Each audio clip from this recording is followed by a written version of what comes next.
L'effervescence est à son comble actuellement sur la scène politique camerounaise. Une fois les joutes électorales liées au sénatorial passées, place au combat de la présidentielle avec évidemment ce week-end l'investiture de Maurice Kamto comme étant le porte-étendard du MRC, le mouvement pour la renaissance du Cameroun lors de la prochaine élection présidentielle. Et déjà, le candidat s'est avancé sur quelques dossiers qu'il souhaite ouvrir, notamment dans le cadre de l'opération Épervier. Il souhaite ouvrir le dossier de Jean-Marie Atangana Mbara, mais également celui de Marafa Amidou Yaya. Il compte également rapatrier de la dépouille du président Ahidjo et conférer un statut à Madame Ahidjo, lui qui parle de revoir, de réconcilier le Cameroun avec son histoire. On parle également avec Maurice Kamto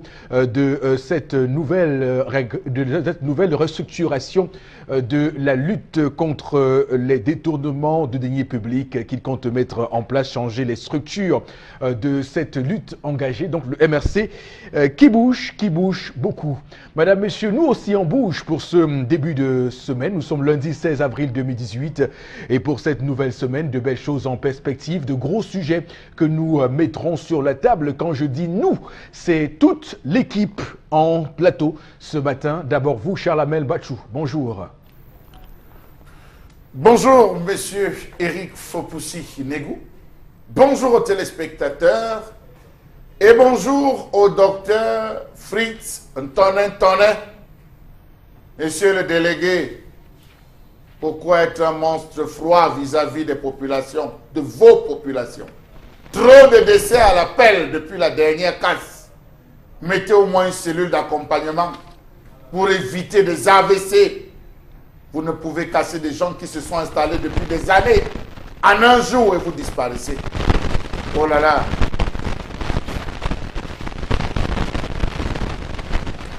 La conception de l'État, l'État qui est un monstre froid, et pour la circonstance d'ailleurs, le délégué du gouvernement auprès de la communauté urbaine de Douala est, comme vous le savez, le bras armé de l'État pour gérer la super commune de Douala, puisqu'il est appelé également le super maire, un super maire qui n'est pas, comme vous le savez, élu. Sur ce plateau, madame, ce matin, également, Flo Razé, bonjour et bienvenue. Merci Eric Fopoussi, bonjour à vous, Charles Amel, Mombok, tendance à tous nos téléspectateurs. Et comme il est de coutume ici, lorsqu'il sera 11h passé de 6 minutes, nous allons revenir sur des faits majeurs, notamment, vous avez parlé de Maurice Kamto et bien d'autres informations qui continuent de buzzer, et puis beaucoup plus en politique, parce que de plus en plus au Cameroun, on s'intéresse de la chose politique quand on pense, on parle du bien-être des populations. Merci de rester fidèles.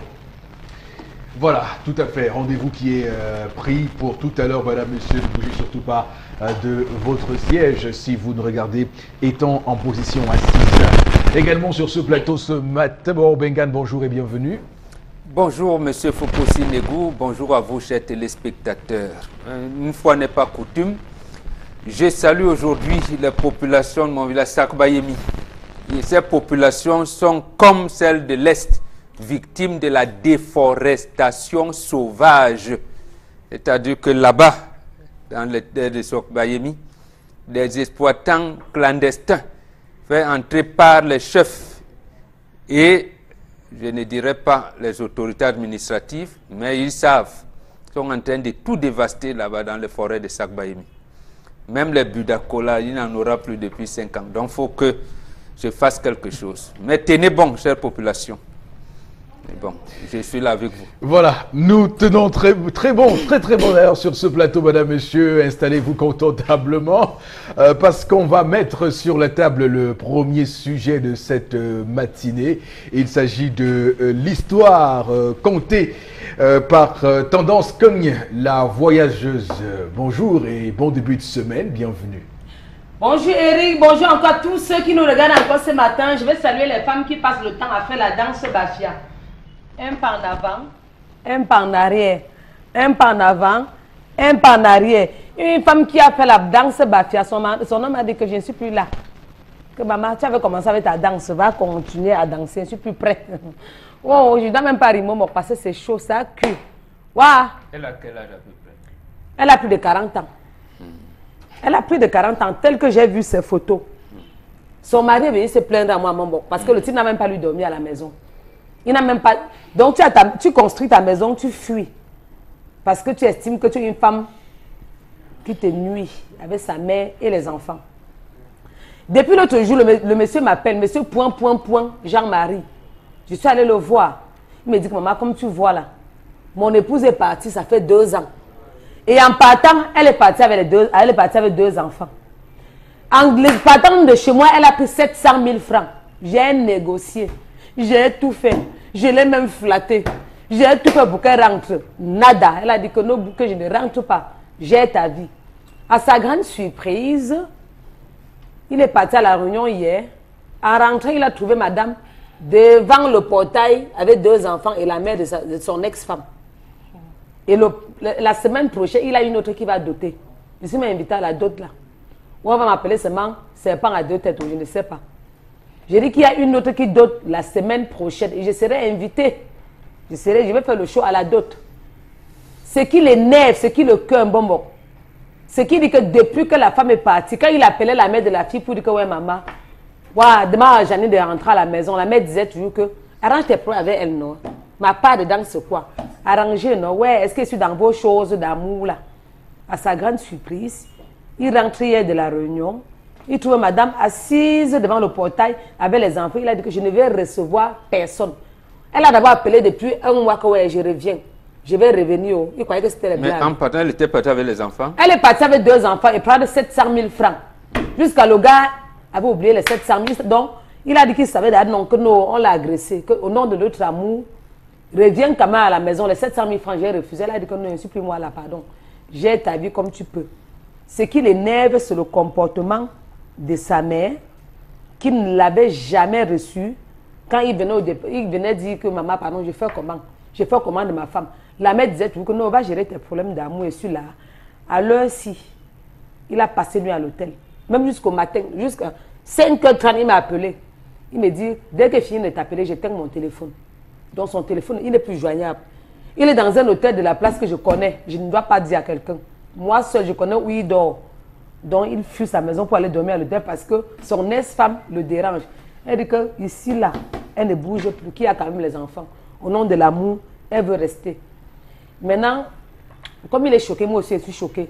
Il a besoin de vos conseils. Si, au nom de l'amour, il doit accepter cette dame et faire commande de celle qui va doter la semaine prochaine. Donc il est tellement troublé, Mombo. Il a besoin de vos conseils parce qu'il a dit que demande à Mombo comment je vais faire. Si au nom de l'amour, je vais l'accepter avec les enfants. Après, il se pose encore la question, étant dehors 2 ans, je sais qu'elle est allée avec qui, elle a fait comment. Donc il est traumatisé, il dit que peut-être c'est même un piège. Il a tellement parlé au point où moi je suis même troublée. Vous avez la parole. J'en ai terminé. Voilà. L'histoire de ce jour contée par Tendance Cogne, la voyageuse au cœur du Zénith. De ce lundi, un jour de rentrée scolaire pour les enfants. Du secondaire et du primaire pour ce 3e trimestre qu'on estime et qu'on espère être de bonne facture pour vos performances académiques. Ceci étant dit, revenons-en aux faits, puisque les faits sont des choses en sociologie, comme le dit Émile Durkheim. Et si on parle de journalisme, les faits donc sont sacrés et sont têtus en journalisme. Et donc on en parle ce matin pour revenir à l'histoire de ce monsieur qui semble se créer un problème où il n'y en a pas, parce que je peux déjà m'avancer sans risque de glisser sur ce terrain-là ou d'être pulvérisé par Boro Bengan ce matin en me disant que ce monsieur n'a aucun problème. Je veux dire que l'abondance de biens ne nuit jamais à personne. Donc s'il a prévu doter une femme et qu'une autre arrive, avec les mouna. Mais qu'il fasse avec. Qu'il fasse avec, même si ce ne sont pas ses enfants, hein, qu'il fasse avec.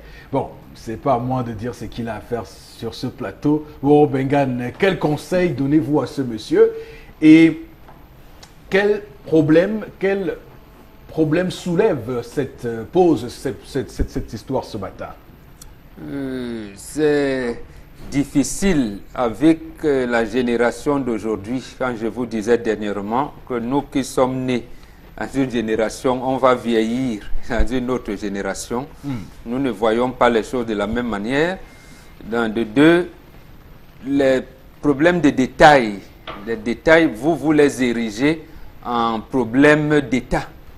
Un problème d'État. D'abord, quand la femme part, il y a des raisons qui font que la femme quitte son foyer.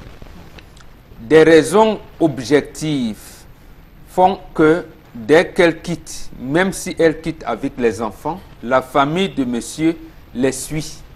Ça veut dire que monsieur peut avoir eu un comportement peu recommandable et la femme, face à une situation, j'allais dire, de crise grave, elle décide de partir. Et peut-être à un moment donné, elle estime qu'elle a raison de fuir. Mais elle va dans sa famille propre. Oui. Si elle ne veut pas aller auprès d'un membre de sa belle famille, donc de frère, de cousin, de sœur, donc vous m'amenez même à parler de cousin alors que ce terme n'existe pas. En fait, il va chez son frère, chez le frère de son époux, ou bien chez une de ses sœurs. Bon, mais si elle décide d'aller chez elle, de rentrer chez ses parents, il y a des raisons objectives qui amènent la famille de l'homme à la suivre, comme on dit, à la suivre pour la ramener.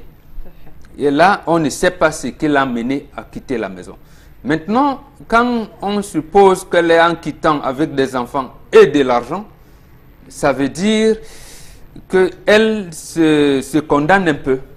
Elle se condamne, elle est partie avec l'argent. Ça veut dire que son propre argent, c'est-à-dire qu'on ne peut pas dire que l'argent de son mari, c'est son propre argent. Ouais. Elle vole son propre argent et elle part. Quand elle fait avec cet argent, c'était pour quel litige dans leur vie de couple, on ne sait pas. Mais elle part avec les enfants. Là-bas, on sait, bon, il m'a dit que les 700 000 francs, là, il voulait compléter pour qu'elle ouvre un petit truc avec. Donc, elle a volé son propre argent. Voilà, ça veut dire donc voilà, ça veut dire qu'elle s'incrimine elle-même et elle part avec les enfants. Donc là, c'est encore plus grave. Voilà, vraiment, donc, ici, qu'on ne parle pas avec la langue de bois sur ce plateau. Il est fort probable qu'elle soit allée rencontrer un aventurier, un vendeur d'illusions, qui l'a bercé d'illusions et a fait en sorte qu'elle quitte son foyer pour aller le retrouver. L'amour, Lydie, n'a duré que 2 ans et c'est terminé.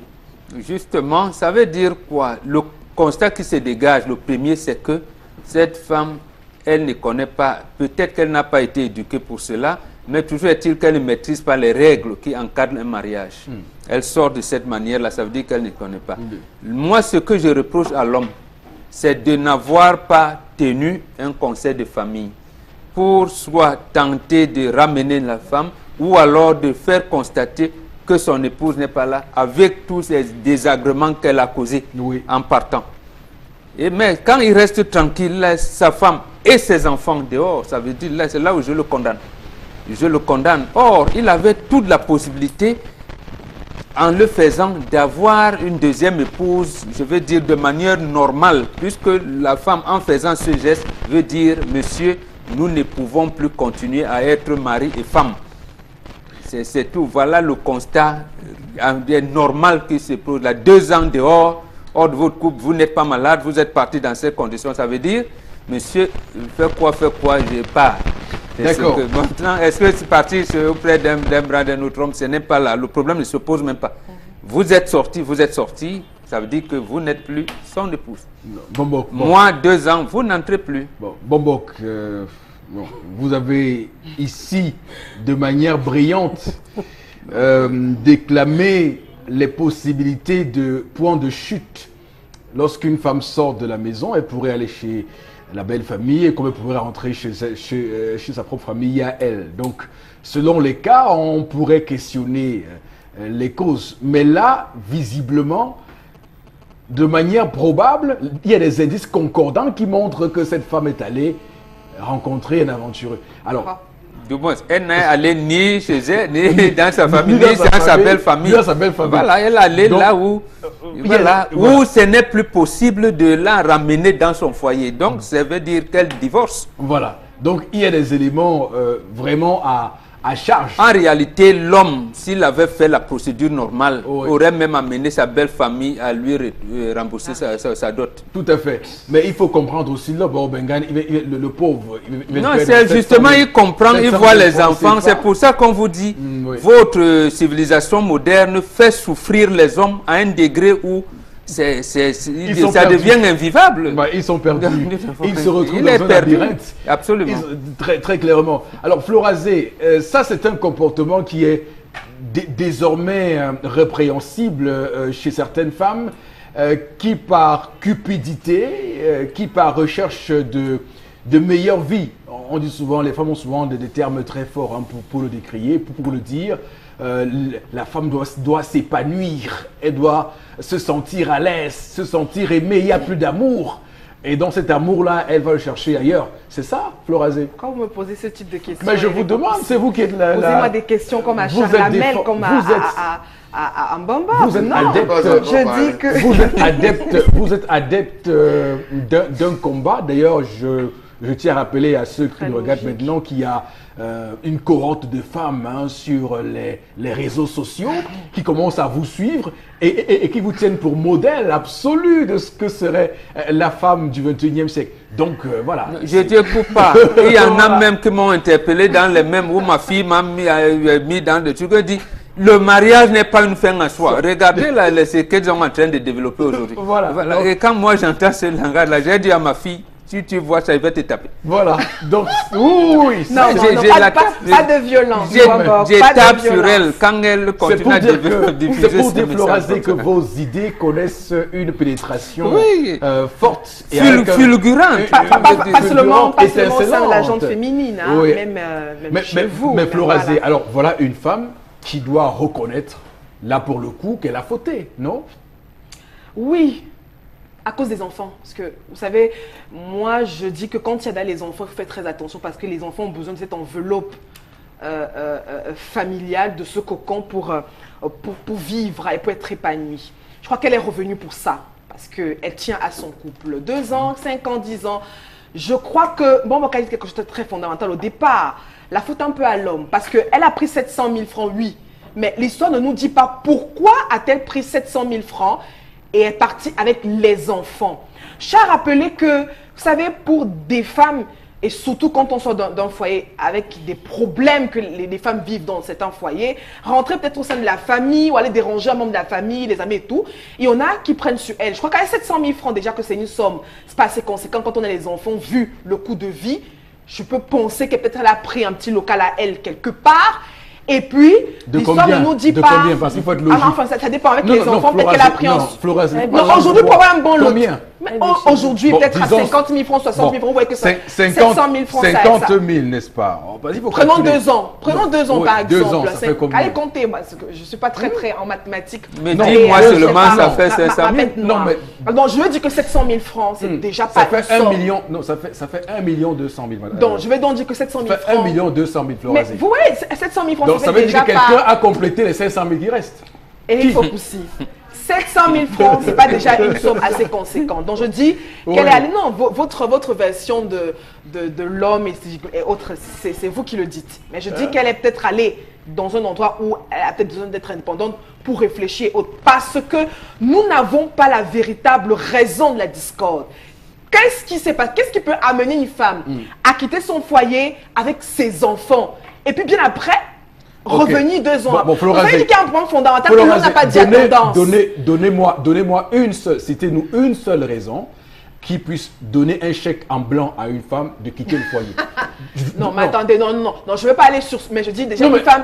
Attendez, non, parce que ce que je vais dire maintenant, et puis après on va me cataloguer, non. Je vais rester par rapport au sujet pour dire que Mbomboka a dit tout à l'heure que l'homme a fauté parce qu'il n'est pas allé chercher sa femme. Mais on me dit qu'il est allé chez la mère. Mais est-ce que... Non, attendez, vous êtes quand même un homme. Hein? Quand vous êtes allé chercher cette femme, vous avez vu qui? C'est pas la maman. Il y a quand même des chefs de famille, il y a des personnes ressources dans cette famille. Il n'est pas allé parce que je vois un peu de la lâcheté. Et déjà, je vois que c'est un homme irresponsable. Pourquoi aller chez la maman? La maman, peut-être doit protéger sa fille, n'aura pas, je vais vous dire. D'accord. Il n'y a pas un chef de famille, il n'y a pas une personne ressource sur le plan culturel traditionnel qui pouvait peut-être D'accord, régler on a compris. ce problème. On a compris. Donc l'homme, pour ma part ici, est le fautif et le seul responsable de cette situation. Oui, l'homme est Donc, il n'a qu'à- irresponsable. oui, il n'a qu'à accueillir cette femme et ses enfants à se refixer de nouvelles bases, surtout pour les enfants. Donc je pense que au-delà du fait que vous faites une négation de ce que cette femme soit allée chercher fortune amoureuse ailleurs. Non. Oui, on a C'est bien vous compris. qui le dites. Mais c'est vous, vous faites, vous infirmez insistez. cette possibilité. Et Oui. vous dites que la femme serait allée réfléchir Tout à fait. faire une retraite spirituelle de 2 ans. Par exemple. Et que par coup de Oui. magie, Mahomet et Bouddha et tous les anges. et tous Faites les très anges attention à du ce que ciel vous dites, se Eric sont- Fofoussi. ont fait une assemblée générale au ciel et lui ont dit rentrez chez vous, Oui, madame. oui, oui, pourquoi Voilà. pas, oui. Et Alors, c'est une bonne attitude. qu'elle oui, a. Charles Amel. Alors, mais Florazé Florazé a tout à fait raison quand même. Hein, lorsqu'elle dit Florazé ce a qu'elle dit. employé l'expression « je 15 fois ». Si elle était une musicienne, vraiment son album passerait sur le marché. Florazé, vous nous avez trimballé dans des nuages pour rien. La réalité est là. Cette femme a rêvé. Elle s'est trompée. Elle est rentrée dans un cauchemar. Elle s'est réveillée. Elle a voulu se reprendre, mais il était tard. Dieu merci, pendant qu'elle rêvait et qu'elle se trompait, elle avait à côté d'elle sa mère. Voilà le résumé de l'histoire. Je ne sais pas pourquoi vous voulez aller chercher loin. Elle avait à ses côtés sa Parce que là, on mère. n'a toujours rien compris. Donc ceux qui viennent nous parler du complexe d'Édipe, où l'homme aura tendance à aller vers sa mère, et la mère, la fille vers son père, c'est faux. Voilà un exemple de complicité entre une femme et sa fille. Complicité démoniaque et satanique. La fille n'est pas sortie d'elle-même, c'est sa mère qui l'a fait sortir. C'est sa mère qui l'a fait sortir. Donc, mais attends, le gars là te donne quoi? Tu rêvais, non? Tu es entré. Il a quoi? Et toi, tu viens de rencontrer 700 000. Jules. Tu viens de rencontrer Jules. Mais Jules, s'il te propose quelque chose, va! Mais Jules m'a offert une voiture Voilà, avant-hier. vas-y, il m'a donné ceci, va! Voilà comment elle se lève. Amuser la gueule. Elle décide donc, dans le coin le plus noir de son cœur, comment elle devait faire mal à cet homme. Le père de ses enfants. Elle a réfléchi comment lui faire mal. Elle a dit, je l'empoisonne, elle n'a pas vu. Je vais faire comment? Oh, Charles Je fais, Amel. non, laissez-moi réfléchir. Vous avez réfléchi. Moi aussi, je suis un artiste. Laissez-moi composer. Elle a dit, bon, je fais comment? À la dernière minute, elle se souvient que non, il a 700 000. Je vais prendre 700 000. Ouais. Et c'est là où elle ramasse 700 000 en disant, je l'ai fini. Le temps qu'il se remette sur pied. Pourquoi vous voulez toujours me couper? Je l'ai fini. En prenant, elle était sûre que l'homme allait ramper. L'homme allait crever. Mais c'était sans compter qu'il avait 10 doigts. Il a reconstruit. C'est là où je salue Rudyard Kipling qui a dit, si tu peux voir l'histoire, si tu peux voir ton monde s'écraser, l'effort de ta vie, c'est de te remettre à construire sans une âme, sans écrit, c'est ça être un homme. Alors l'homme a reconstruit. 2 ans après, il se rend compte que le gars qui était censé crever s'est relevé. Il est entré, il respire la forme. Elle revient. Pourquoi faire un bis repetita? Pour finir le travail. Alors, mon cher ami, rentre chez toi. Si tu n'as jamais joué au baseball, tu cherches les battes. Elle et sa mère, tu les fous dehors. Tu récupères tes enfants. Ah, Voilà, mais c'est quand même assez. très dur. C'est quand Tu même récupères c'est tes quand enfants. même, très dur comme solution. De toutes les façons, il y a des manières beaucoup plus diplomatiques. Elle a de usé le gérer une diplomatique telle à Babel. situation. Elle a usé le diplomatie. Pourquoi Elle est vous partie aimez pourquoi? laisser que c'est tombé? Mais elle est partie J'ai déjà pourquoi, fini Charles avec Amel? vous, Parce qu'elle n'a pas- Je dis, Elle est elle est partie partie pourquoi? de manière diplomatique. Elle n'a En pas partant, elle a dressé le lit, elle a préparé à manger. Elle a dit que mange mon amour, je m'en vais. mon très cher Charles Amel Bachou. Oh, Monsieur Bachou. vraiment de Dieu. L'homme n'est pas assujetti à une obligation de refaire le même coup que C'est votre son- cœur chrétien qui parle. la loi du talion. C'est votre cœur chrétien non, qui parle. même pas, parce que s'il avait été chrétien, il aurait fait comme dans la parabole de l'enfant prodige dans le Nouveau Testament, où l'enfant va demander à son père de prendre tout ce qui lui revient et de partir. Il va, il dilapide, il revient, et son père l'accueille bras ouverts et provoque d'ailleurs la colère de son frère qui est resté bêché, travailler, souffrir, se sacrifier pendant tout ce temps. Donc, pour le cas de la chrétienté, c'est pas exactement ça, Charles Amel. Je vous ai donné C'est le pas point de exactement vue. ça. Elle n'en- Alors, tendance, qu'est-ce qu'on fait? avec cette histoire? Parce que tu crois que hier, je lui ai pas parlé. Même si jusqu'à ce matin, j'ai parlé. Oui. Nous, les femmes, on commet des erreurs, après on regrette. Mais c'est pardonnable, les enfants sont là. C'est lui qui a, c'est même lui qui a cherché les problèmes parce que tu ne peux pas te séparer d'un homme. Ça fait seulement 2 ans. Seulement, tu dis. Seulement 2 ans. Mais 6 mois, c'est Il déjà veut le d'ailleurs divorce. doter une autre femme. Ça veut dire qu'étant chez lui, il ne me trompe pas avec celle-là. Maintenant, comme les enfants sont au nom de l'amour de tes enfants, pardon papa, accepte. Ne bouge. Maman, ne bouge pas. Parce que vous croyez que la vie est facile. Donc, quand vous vous comportez mal, la femme part. Elle part comme ça parce qu'elle veut digérer sa colère. Elle peut partir étant très fâchée. Elle revient parce que son cœur s'est calmé. C'est que tu la pousses seulement à bout.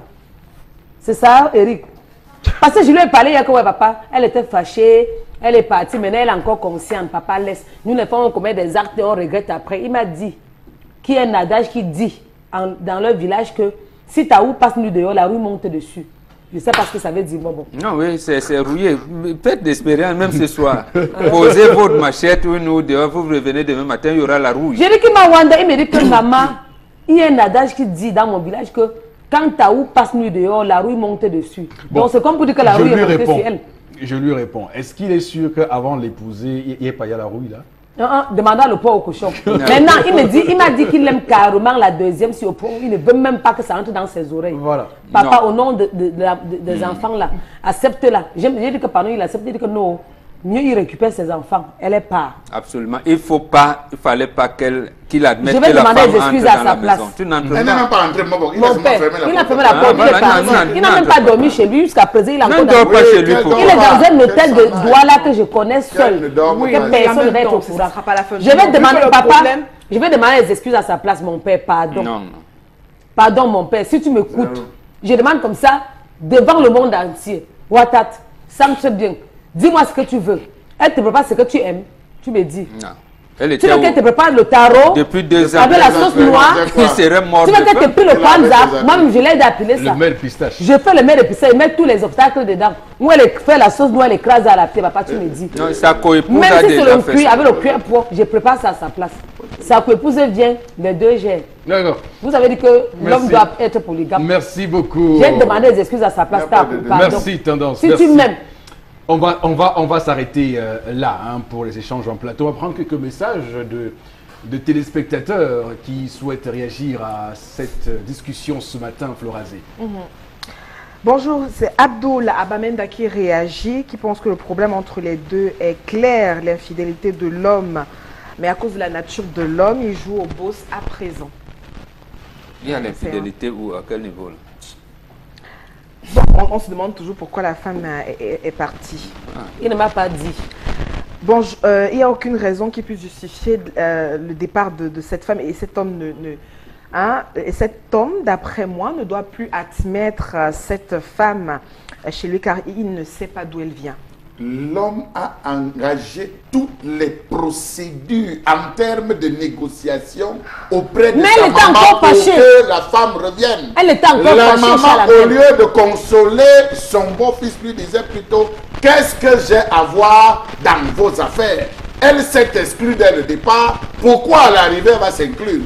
Non, il faut qu'il respecte Allez, sa mère. lisez les messages, Florazé, je vous en prie. Bonjour, les enfants ne sont pas en gage de mariage. Abraham a laissé partir Ismaël et sa maman Agar.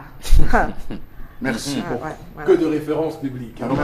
C'est vous qui nous avez Ouais. entraîné, je peux pousser, c'est vous. C'est entre vous. C'est entre vous. Ok. Le conseil que je peux donner à ce monsieur, c'est de prendre plutôt soin de ses enfants et d'aller doter l'autre. Merci. Elle revient parce qu'elle l'a suivi. Les rumeurs. Non, je dis parce qu'elle a N'arrive pas suivi. très bien à Crescence, qui est enfin la fin. Elle revient parce que elle a eu vent de Parce ce que le gars a réussi. Voilà, c'est que le gars a bien réussi sans Réussi, elle. surtout. Sans elle. Merci beaucoup, Crescence. Concernant le sujet de ce matin, le mari est peut-être coupable. Elle-même sait pourquoi elle est partie avec les enfants. Parlant des 700 000 francs, c'est très minable pour s'occuper des 2 enfants pendant 2 ans. C'est Guylaine qui réagit. Donc ça confirme la elle thèse. était même bête parce qu'en laissant les enfants devaient être une astuce de négociation même pour elle en interne. Si elle avait laissé les enfants disaient que papa, comme tu vois, papa. Il y avait un besoin de faire mal à l'homme. Elle avait un besoin, merci, elle avait un besoin, M. Fopoussi, de faire mal. réagir. Et elle allait chercher dans le coin le plus obscur. J'ai pu réagir par rapport à cette histoire. Le plus obscur. Voilà. Oui, Florence. Alors, juste pour vous poser une question sur le sujet du retour de la dame, vous avez... elle dit, vous avez la parole, messieurs, sauf qu'il ne faut pas que les téléspectateurs appellent pendant qu'on... Qu'est-ce qui peut pousser une femme, par exemple, à quitter le foyer? C'est Florence qui peut nous dire. Lorsqu'elle n'est pas préparée au mariage. La bastonnade peut nous faire fuir le foyer. Le mensonge. Et bien d'autres choses aussi. Il y a le mensonge, la bastonnade. C'est le premier à mentir. Et avoir les petites. C'est le premier à mentir. Entre l'écorce et l'arbre, on ne met pas son doigt. Il n'y a que l'homme et cette femme qui peuvent régler leurs problèmes. Non, là, voilà une fausse théorie qu'on apprend aux gens. C'est-à-dire, vous mettez le mariage, ce n'est pas l'écorce et l'arbre. Peut-être, c'est vous. D'abord, que même vous qui êtes occidentalisés, vous le savez tous les jours. Vous le savez. Le mariage, c'est deux familles qui se lient. Ou alors l'écorce, ou l'arbre. Mais l'autre chose, si vous avez lu Une tempête de Aimé Césaire, il a dit quelque part, il faut se méfier des femmes qui sont calmes. Elle a dit, elle donne un visage calme. Il a dit, calme comme la face d'une femme qui ment. Voilà les conseils que nous les anciens, lorsqu'on regarde la femme, tu vois la femme cool. Il ajoute plus loin en disant comme une rivière qui ne reçoit et qui ne voit passer constamment que des feuilles mortes. Voilà. À la fin de cette... Florence ne dit plus rien parce que... je me rends compte de rien. Moi, j'ai du mal nous, on a lu Aimé Césaire. J'ai du mal par rapport... Qu'est-ce qui peut pousser à amener une femme à quitter son foyer avec les enfants? On vous a posé la question, vous avez mais soyez aussi honnête, Chala. Mais répondez. Qu'est-ce qui pousse votre femme à partir de la maison avec les enfants? Quoi? Mais vous elle est venue avec les enfants. Vous savez, elle est venue avec les enfants. Les problèmes. Répondez-moi, elle est venue avec les enfants. Elle est revenue avec les enfants dans ce sont ses enfants. Ce sont ses enfants. Le problème qui se pose ce matin, 2 ans, elle est partie, on nous dit elle est partie, elle a fait 2 ans. Mais on ne nous dit pas la gangrène qui vit dans son couple. Depuis combien d'années? Comme on ne nous dit pas ce qui l'amène à revenir. C'est bon, qu'est-ce qui l'amène à revenir? Qu'est-ce qui l'amène à revenir encore avec les enfants? Mais l'amour qu'elle a pour son mari. Donc c'est la haine. Non, c'est le chantage. Inch'Allah, même vous avez raison. Donc c'est la haine qu'elle avait pour son mari qui l'a fait partir. Oui, la pression, les conflits qui sévissent dans ce foyer depuis pas mal longtemps. Parce que la femme, vous voyez, elle est comme ça. Elle est fragile. À un moment donné, comme elle est sensible. Oui. Et elle revient à partir. Elle part, elle se dit, si mon époux même viendra peut-être me chercher. Parfois, on fait les caprices comme ça, on croit que vous allez venir nous chercher. Vous ne venez pas. Il y a l'amour, on attache le cœur. Avant sa mort, on dit que nos bougies. Francis Bébé nous a dit de ne plus parler de sexe faible. Donc la femme n'est pas un sexe faible. Il y en a qui nous tapent même. Vraiment. On a peur de dire ça. Il a fait une chanson dessus. Nous, quand la femme est fâchée, la femme c'est faible, c'est votre quand la femme est fâchée, elle agit avant de regretter après. Quand on parie, fait même un mois. On demande à la comment vous êtes comme ça? Merci beaucoup à vous sur ce plateau. On va donc mettre un terme à ce premier sujet de la matinée consacrée à l'histoire du jour. La suite dans un instant.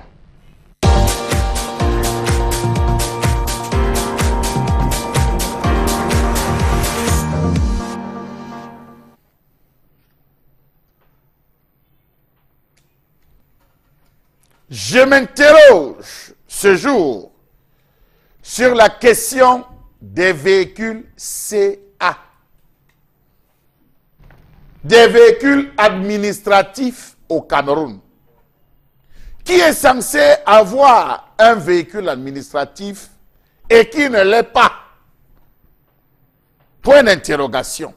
Est-ce que le véhicule de fonction d'un préfet, non, d'un sous-préfet, d'un préfet ou d'un gouverneur peut être littéralement et aisément utilisé par sa femme, ou mieux son épouse, ou encore ses épouses, entre guillemets, ses njomba?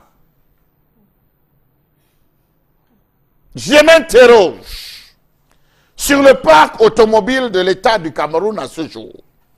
Comment comprendre donc que la réglementation connue des principaux concernés soit foulée aux pieds? A-t-on peur de sanctionner les fautifs? À qui profite le flou entretenus dans l'acquisition, l'attribution et l'utilisation des véhicules administratifs. N'existe-t-il pas localement des bons exemples à suivre? Comment comprendre que malgré les injonctions du président de la République, du Premier ministre, du ministre des Finances, la situation ne fait que perdurer? Faites le tour des principales villes du Cameroun, vous allez voir de quoi je parle. Des villes où on mange beaucoup de piment, où on consomme beaucoup de sexe et où on boit de la bière. Vous comprendrez de quoi je parle, car c'est dans ces lieux qu'on retrouve plein de CA. Comment comprendre que bon nombre de ministres, de ministères, se sont lancés dans une course effrénée pour l'achat de véhicules en nombre et en calibre disproportionné par rapport à leurs besoins réels? Comment comprendre qu'à l'approche d'un remaniement ministériel ou alors d'une rumeur annonçant beaucoup de ministres s'arrosent à travers des ventes aux enchères truquées et trafiquées, les plus belles voitures ayant coûté une fortune à l'État à des prix dérisoires? Comment comprendre qu'au Cameroun, vous avez des chefs de service qui roulent en véhicules haut calibre, VX, V8, ayant coûté à l'État 25 à 40 millions de francs CFA? Comment comprendre que dans un pays qui se veut émergent à l'horizon 2035, on offre aux responsables des unités décentralisées des véhicules à hauteur de centaines de millions de nos francs? Pour quel entretien? Point d'interrogation. Le constat est clair, les véhicules administratifs sont très mal utilisés par nombre de fonctionnaires camerounais. S'il est un fait extraordinairement remarquable, c'est qu'au Cameroun, vous avez des chauffeurs qui, sous le prétexte fallacieux d'être le cousin, le membre de la même loge ésotérique, certaines grosses pontes du pouvoir, distraient des grosses cylindrées. Vous avez dans cette ville de Douala, par exemple, les épouses de certains administrateurs qui brûlent dans des courses futiles et inutiles les dotations en carburant de leurs époux, font leur marché dans les véhicules CA, accompagner les enfants des 10 administrateurs à l'école, faire le transport clandestin dans certaines localités parce qu'ayant été la propriété d'un boss. Au lieu de servir à des fins auxquels ces véhicules sont destinés, ils sont généralement utilisés pour des fins en déphasage avec la mission principale. Ainsi, on les retrouve dans les parkings des domiciles privés. Les week-ends, par exemple, les responsables de l'administration camerounaise se pavanent avec ces véhicules administratifs au mépris des lois et normes en vigueur au Cameroun. On les retrouve dans le ravitaillement des chantiers en ciment, carreaux, pots de peinture et autres matériaux de construction. Ces véhicules sont souvent utilisés pour des cérémonies, le transport des marchandises, de la famille au village et vers la ville. Pour se rendre à un mariage, aux obsèques, voire à une réunion politique, même hors de son périmètre de fonction, le véhicule administratif est généralement utilisé par des agents publics au mépris de la réglementation qui dispose que l'utilisation du matériel roulant de l'État est subordonnée à l'obtention de certaines pièces, dont une autorisation de circuler délivrée par les services compétents du ministère en charge des domaines et des affaires foncières, un ordre de mission signé du supérieur hiérarchique du chauffeur pour la circulation en dehors de la zone de service normale, un carnet de bord pour le suivi du mouvement du véhicule. Faites un tour au garage administratif de Yaoundé, vous allez voir stationner dans la broussaille une voiture de couleur bleue de marque Peugeot 607 appartenant à la Cour suprême. Un car podium du ministère des Arts et de la Culture du temps de Amatou Toumouna et 3 autres véhicules qui sont aussi là parqués. À cette liste s'ajoute celle des engins roulants devant sortir des écritures comptables des administrations utilisatrices. Comment donc comprendre que la vente aux enchères des véhicules de l'État ne soit jamais tenue depuis au moins 13 ans, mais qu'elle disparaisse des parkings? Comment comprendre que dans ce pays, certains ministres, violant les circulaires et décrets, listent les véhicules à réformer, définissent les prix avec le nom des acquéreurs juste au bas? Dernier exemple, le meeting organisé par le RDPC, ici même à Bonandior, sous la houlette de Laurent Esso. Que de CA on a vu? Que de voitures neuves on a vu? Était-ce encore la fonction ou les missions de l'État ou celle d'une association privée?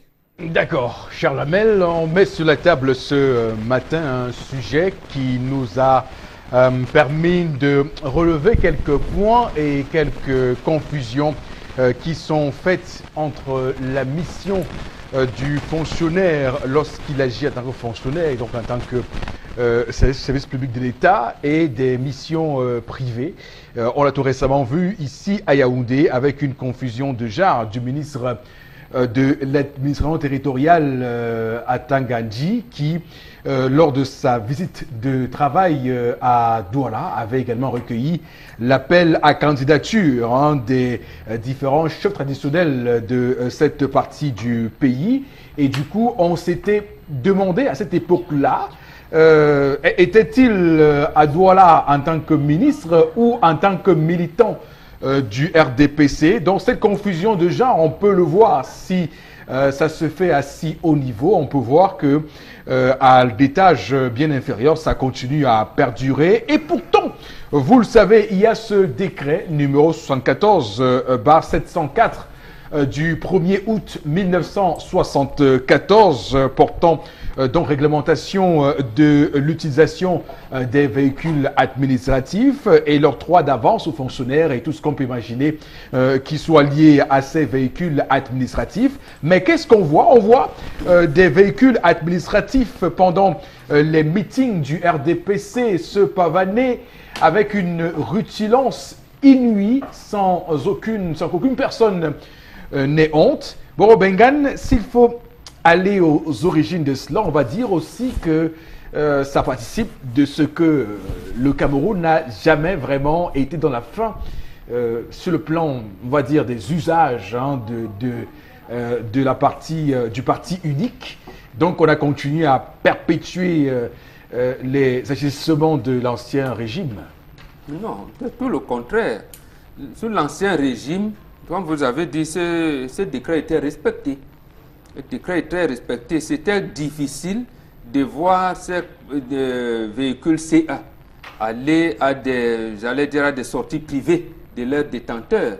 C'est plutôt le renouveau qui a laissé prospérer. Mais quand on voit 10 voitures CA qui sont garées pendant le meeting du RDPC à Bonanjo, ça participe de quoi, par exemple? Ça participe justement de ce laxisme qui règne au sommet de l'État avec les hautes autorités de cette République.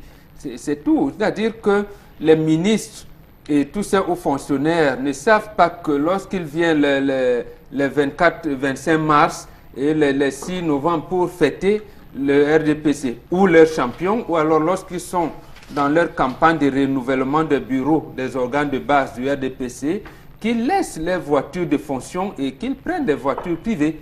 Et donc, ils confondent le RDPC et l'État du Cameroun. Donc là, ça participe à ce qu'on pourrait appeler, si on était vraiment dans un État normal, le détournement des deniers publics. Et Charles Hamel a également parlé de leurs épouses qui prennent ces voitures pour aller au marché. Ça, c'est partie des détournements. Des détournements. Parce que, ce décret auquel vous faites allusion dit que tous ceux qui ont rang et prérogatives de chef service d'administration doivent avoir un véhicule avec lui. Donc, ces véhicules ne peuvent aller hors du champ, par exemple, pour le service du gouverneur, hors du littoral, ou même à l'intérieur du littoral, parce qu'on sait qu'il habite Douala et Bonanjo. Sa voiture ne peut se retrouver à Yabassi, dans la Sanga maritime, ou bien dans le Mungo, que s'il a mis quelqu'un en mission. La voiture CA. Dans le cas contraire, il ne peut pas aller même à un deuil. Même si c'est son papa qui meurt, il doit laisser les voitures CA. Il ne se met pas en mission. Alors, à moins que son papa ne soit, comment je vais dire, que ce soit un décès déclaré, qu'on déclare des obsèques officielles. Et là, maintenant, on dit, ceux qui ont rang peuvent, ils se mettent en mission normale. En plus de ce que Charles Hamel a dit, il y a eu 2 cas en 2017, Charles Hamel, parce qu'il faut dire les choses comme elles sont.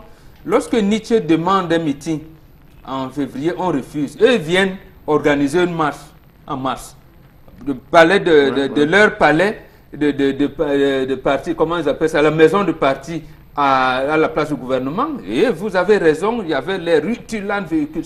Et même récemment, le 6 novembre, de la même manière, ils utilisent les mêmes véhicules. C'est du faux. Il faut dire c'est du faux. C'est le détournement des deniers publics. Et l'autre chose, je termine par là. Quand il dit Quand il part dans le parc administratif, il trouve les véhicules et tout. Mais que fait la direction de la comptabilité matière? Voilà. Donc, est-ce que la comptabilité matière peut nous dire aujourd'hui que le dit gouverneur, nous savons qu'il y a 10 gouverneurs, quels sont ceux dans des différentes régions qui sont dotés de ces voitures CA et de quel calibre? Parce que ça aussi, ça va dedans. Au niveau des préfets dans les 58 départements, les sous-préfets dans les 360 communes et maintenant les démembrements des administrations publiques. Et puis si Mais on va quand même dire qu'il y a peu, on a eu une opération qui a consisté à rappeler près de 300 véhicules CA au garage administratif à Yaoundé en attendant de les redistribuer. Tout à fait. Le Premier ministre Mafani Moussonga avait d'abord lancé l'opération quand il venait d'être nommé en septembre 1996. Ça n'a pas fait 2 mois. On lui a dit, mais arrête ça, mon jeune homme, tu viens faire quoi ici? Son remplaçant, le Premier ministre actuel, lui aussi s'engage. Et avec le ministère des Finances aussi, quand il arrive en 2004, on lui dit, mais c'est ça qui t'a amené ici. Tu nous laisses fonctionner, comment on fonctionne? Donc, vous voyez, on vous dit réduction du train de levée de l'État, mais on les laisse utiliser, et même avec les bons de carburant de l'État, et personne, la comptabilité matière ne fait rien. Donc on a quand même vu successivement ces premiers ministres, Peter Mafane Musonge, mais également Inoni Ephraim et Philemon Yang, qui ont quand même tenté quelques opérations pour assainir ce pan de notre service public au Cameroun, mais on voit très bien que ça continue à perdurer. Est-ce jamais parce que les sanctions ne sont pas assez dissuasives? Quelle sanction? Je vous prends, vous avez parlé de l'article du décret du 10 juillet 1987 modifiant celui du 1er août 1974. Vous l'avez dit, vous avez parlé de ce décret qui précise que, depuis l'article 1er, les véhicules appartenant à l'État ne peuvent être utilisés que dans l'intérêt du service public. Et qu'en conséquence, aucun fonctionnaire ou agent de l'État ne peut disposer à titre personnel ou permanent d'un véhicule administratif, sauf dérogation spéciale. Qui délivre donc les dérogations spéciales? Allez au port de Douala. Vous allez voir que sur plusieurs conteneurs qui arrivent, c'est marqué PRC, PRC, PRC. Ne touchez pas, présidence. Circulez dans cette ville, vous allez vous rendre compte qu'il y a des véhicules qui roulent avec la mention PSC, laissez passer. Comment obtiennent-ils donc ces différents objets? Allez vous poser donc toutes les questions à ce qui concerne ces dérogations spéciales qu'on peut obtenir à temps et à contre-temps, même derrière un coup de fil. Rappelez-vous quand Robin Kili et bien d'autres ministres, Robin Kili, il devait célébrer son anniversaire 1 an avant son éviction. Il a ramassé tout le ministère. Conseiller technique numéro 1, conseiller ceci, conseiller cela. Les CA, ils sont allés fêter dans son village. Tout un week-end. Oui. Je ne parle même pas de celui qui se déplaçait dans Yaoundé avec les cortèges. C'est-à-dire, il va aller déjeuner, 13 voitures, il va se laver, 14 voitures, il va un peu se balader dans la ville, 17 voitures, toujours en cortège. Au frais de qui? De l'État. Avec tes véhicules, placez-vous à partir de Mban ou à partir de Simalen les week-ends, à partir de vendredi. Vous allez voir les voitures qui entrent. Et bon, va CA. Positionnez-vous là, vous allez voir. Ça commence par qui? Par là. Qui voit? Ce sont les gens qui voient les premiers, qui t'observent et qui se rendent compte que là, si eux ils peuvent faire ça, nous aussi on peut faire. C'est comme ça. L'exemple, Mambok dit toujours, vient d'en haut. Quand un ministre, on donne à un ministre dans ce pays un véhicule ou un directeur général, un véhicule de 12 chevaux. Vraiment, dites-moi, c'est pour qu'il en fasse quoi? Il fait le rallye. Pour quitter son ministère, aller à la présidence. Quitter la présidence, aller chez le Premier ministre. Quitter le Premier ministre, tout. 12 chevaux, vraiment, expliquez-moi un peu. Quelle est la raison? Le parking, le parc automobile était censé avoir pratiquement 30 000 véhicules. Environ 30 000 véhicules. Mais on a recensé 15 000 véhicules roulants. Ça suppose qu'il y a presque 20 000 et un tas de véhicules qui ont disparu parce que l'État a transformé tous les CA en D, en CND désormais. Ça veut dire qu'il y a des véhicules qui ont disparu. C'est où? Vous allez à Lombadiak, vous allez trouver. Vous allez au fin fond là-bas de Cuba, vous allez trouver. C'est partout. Les gars utilisent ces véhicules. détournement de deniers. Et les premiers qui devraient être frappés, c'est nos amis du RDPC. Qui ont créé une confusion entre la propriété de l'État et le parti. Le parti où on doit s'investir de manière privée, mais ils ont choisi, ils ont confondu. Donc désormais, le parti, c'est l'État. Vous êtes dans le parti, vous êtes dans l'État. Vous êtes dans l'État, vous êtes dans le parti. Donc forcément, ce qui appartient au parti appartient à l'État. Ce qui appartient à l'État. C'est ce qui se passe malheureusement et c'est très très grave. On va le signaler ce matin, madame, monsieur, avec, comme vous le voyez, ce décret. Ce décret pourtant qui a prévu un régime de sanctions, mais ce qu'on va dire, c'est que ce régime-là n'est du tout pas respecté et c'est bien là le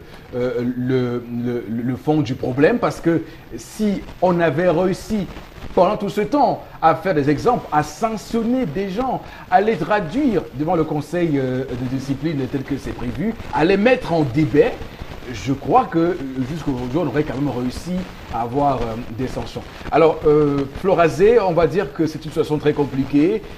On peut peut-être imaginer des champs d'action de la justice camerounaise pour réglementer ça, ou le président Paul Biya lui-même, ou encore le Conseil supérieur d'État, qui doit, selon vous, s'assurer du respect de ce qui est dit et pour qu'on n'ait plus ce type de situation malheureuse qui perdure au sein de l'administration camerounaise, publique camerounaise. Oui, Eric Fopoussi, la vérité déjà, c'est que même en la personne du chef de l'État, on n'arrive pas à dissimuler, alors à dissocier les deux personnages, l'homme politique, l'homme d'État.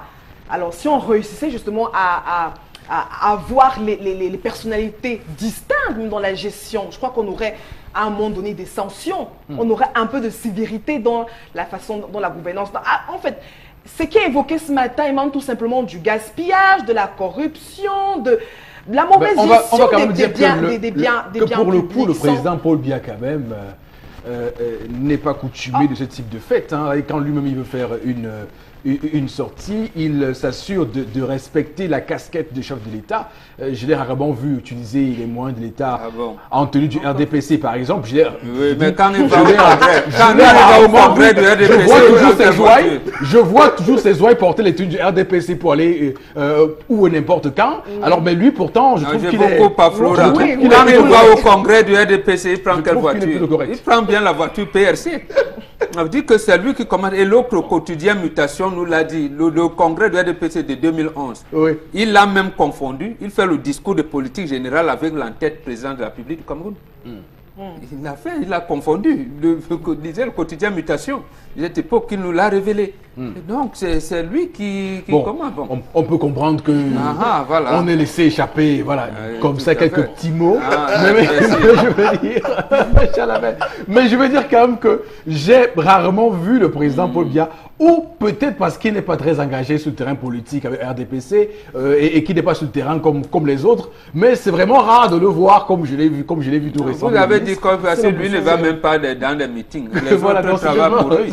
Mais il vient avec la garde présidentielle. La garde présidentielle vient faire quoi au congrès de RDPC? Oh, mais c'est une personnalité publique. Au moins, ils peuvent donc venir en civil. Même s'il faut... Il est président de la République du Cameroun, quoi qu'il arrive. C'est-à-dire que où qu'il aille, il pèse sur lui des obligations de secrets nationaux que l'ennemi pourrait venir. C'est pour ça donc que je suis d'avis avec Jean-Jacques Ekindi qui a dit qu'il va saisir le Conseil constitutionnel par rapport à l'article 7 alinéa 4. Est-ce que le président de la République peut encore être président d'un parti politique? Parce que là, on se rend bien compte que les activités qu'on mène comme président d'un parti politique, qui sont des activités privées, se confondent avec l'État. Voilà. Bon, dis à Eric qui retire son mot. C'est-à-dire? Le président ne porte pas la bite du RDPC parce qu'il veut. Il n'est pas d'ailleurs obligé de porter. Vous êtes là pour porter. Il est obligé comment? Non, mais il est RDPC. Vous ne portez pas, c'est un enfant. Il ne doit pas quand même, il doit faire une distinction, qu'on sache que non. Voici le père, c'est lui qui commande. Ce n'est pas qu'il va prendre les habits mélangés avec vous. Et de deux, les voitures que les gens sortent avec un bonbon, il faut voir quand ils donnent leur femme. Quand ils veulent doter une femme, ils partent qu'en convoi. N'est-ce pas, le père avait dit qu'on ne va pas rouler avec la voiture là n'importe comment. Oui, c'est ça qu'il a dit. Il est au courant. Papa, la voiture, c'est CA ou c'est PA? CA. La voiture CA. Il y a quelqu'un qui veut taire le nom. Il voulait doter une fille en là dans mon village. Bon, il fallait voir comment il y avait moins de convoi. J'ai dit que mais c'est mon père qui descend dans le village, je suis pas au courant où c'est comment. Simplement parce qu'il partait doter une fille en Dengla. Je vois seulement que c'est assez, il dit qu'il est encore mort. Qui est mort? Il partait dans les villages. Mais pour arriver en Dengla, tu marches jusqu'à pour toi, tu descends les collines. Il faut embrouiller la petite. Bon, s'il y avait eu... Il y avait au moins 20 voitures. S'il y avait eu un deuil, s'il y avait eu une cérémonie d'obsèques, on aurait pensé que c'était officiel et que l'État avait envoyé le représentant du chef de l'État. On dit que vous ne partez pas au village avec une voiture. Mais il faut dire quand même que c'est aussi, je dois le dire, une mentalité qu'on doit tuer, qu'on doit ternir, qu'on doit éradiquer au Cameroun, parce que même les Camerounais qui disposent de véhicules diplomatiques lorsqu'ils travaillent pour les ONG font pareil. Hein. Voilà. Font pareil. C'est vrai en plus. Vous voyez, j'ai été avec des fonctionnaires internationaux au Cameroun. Ils font bien la distinction entre leur véhicule et le véhicule de fonction et le véhicule personnel. C'est-à-dire qu'il va garer son véhicule où ça doit être garé, il récupère son véhicule personnel pour faire ses tours en ville. Voilà, c'est clair. Mais ce n'est pas le cas pour les Camerounais. Je peux encore acheter de l'eau à votre moulin. Nous, on a vu dernièrement la visite du ministre des élections qui est arrivé ici à Douala. Souffrez, ça va le rattraper. Non, mais c'est lui qui l'a dit en tout cas. C'est lui qui l'a dit. Le ministre des élections. On ne savait à quel moment il était militant du parti, à quel moment il était ministre. Parce qu'il reçoit les chefs de l'État, il reçoit les chefs traditionnels, il discute avec les chefs traditionnels et il reçoit une motion de soutien après la candidature. À ce moment, il était quoi? Ministre? Confusion. Confusion déjà. Parce que le RDP, c'est un représentant régional qui s'appelle Laurent Essou. Lui-même, il fait de même confusion. Au lieu que dans son meeting, il reçoive le mémorandum des chefs traditionnels pour apporter acquis des droits. Voilà. Mais lui, il ne prend pas ça. Il utilise quand même le voiture CA pour marcher. C'est le minette qui vient prendre. Voilà, merci beaucoup à vous sur ce plateau. Merci à vous, madame, monsieur, de rester sur Equinox Télévision. À tout de suite.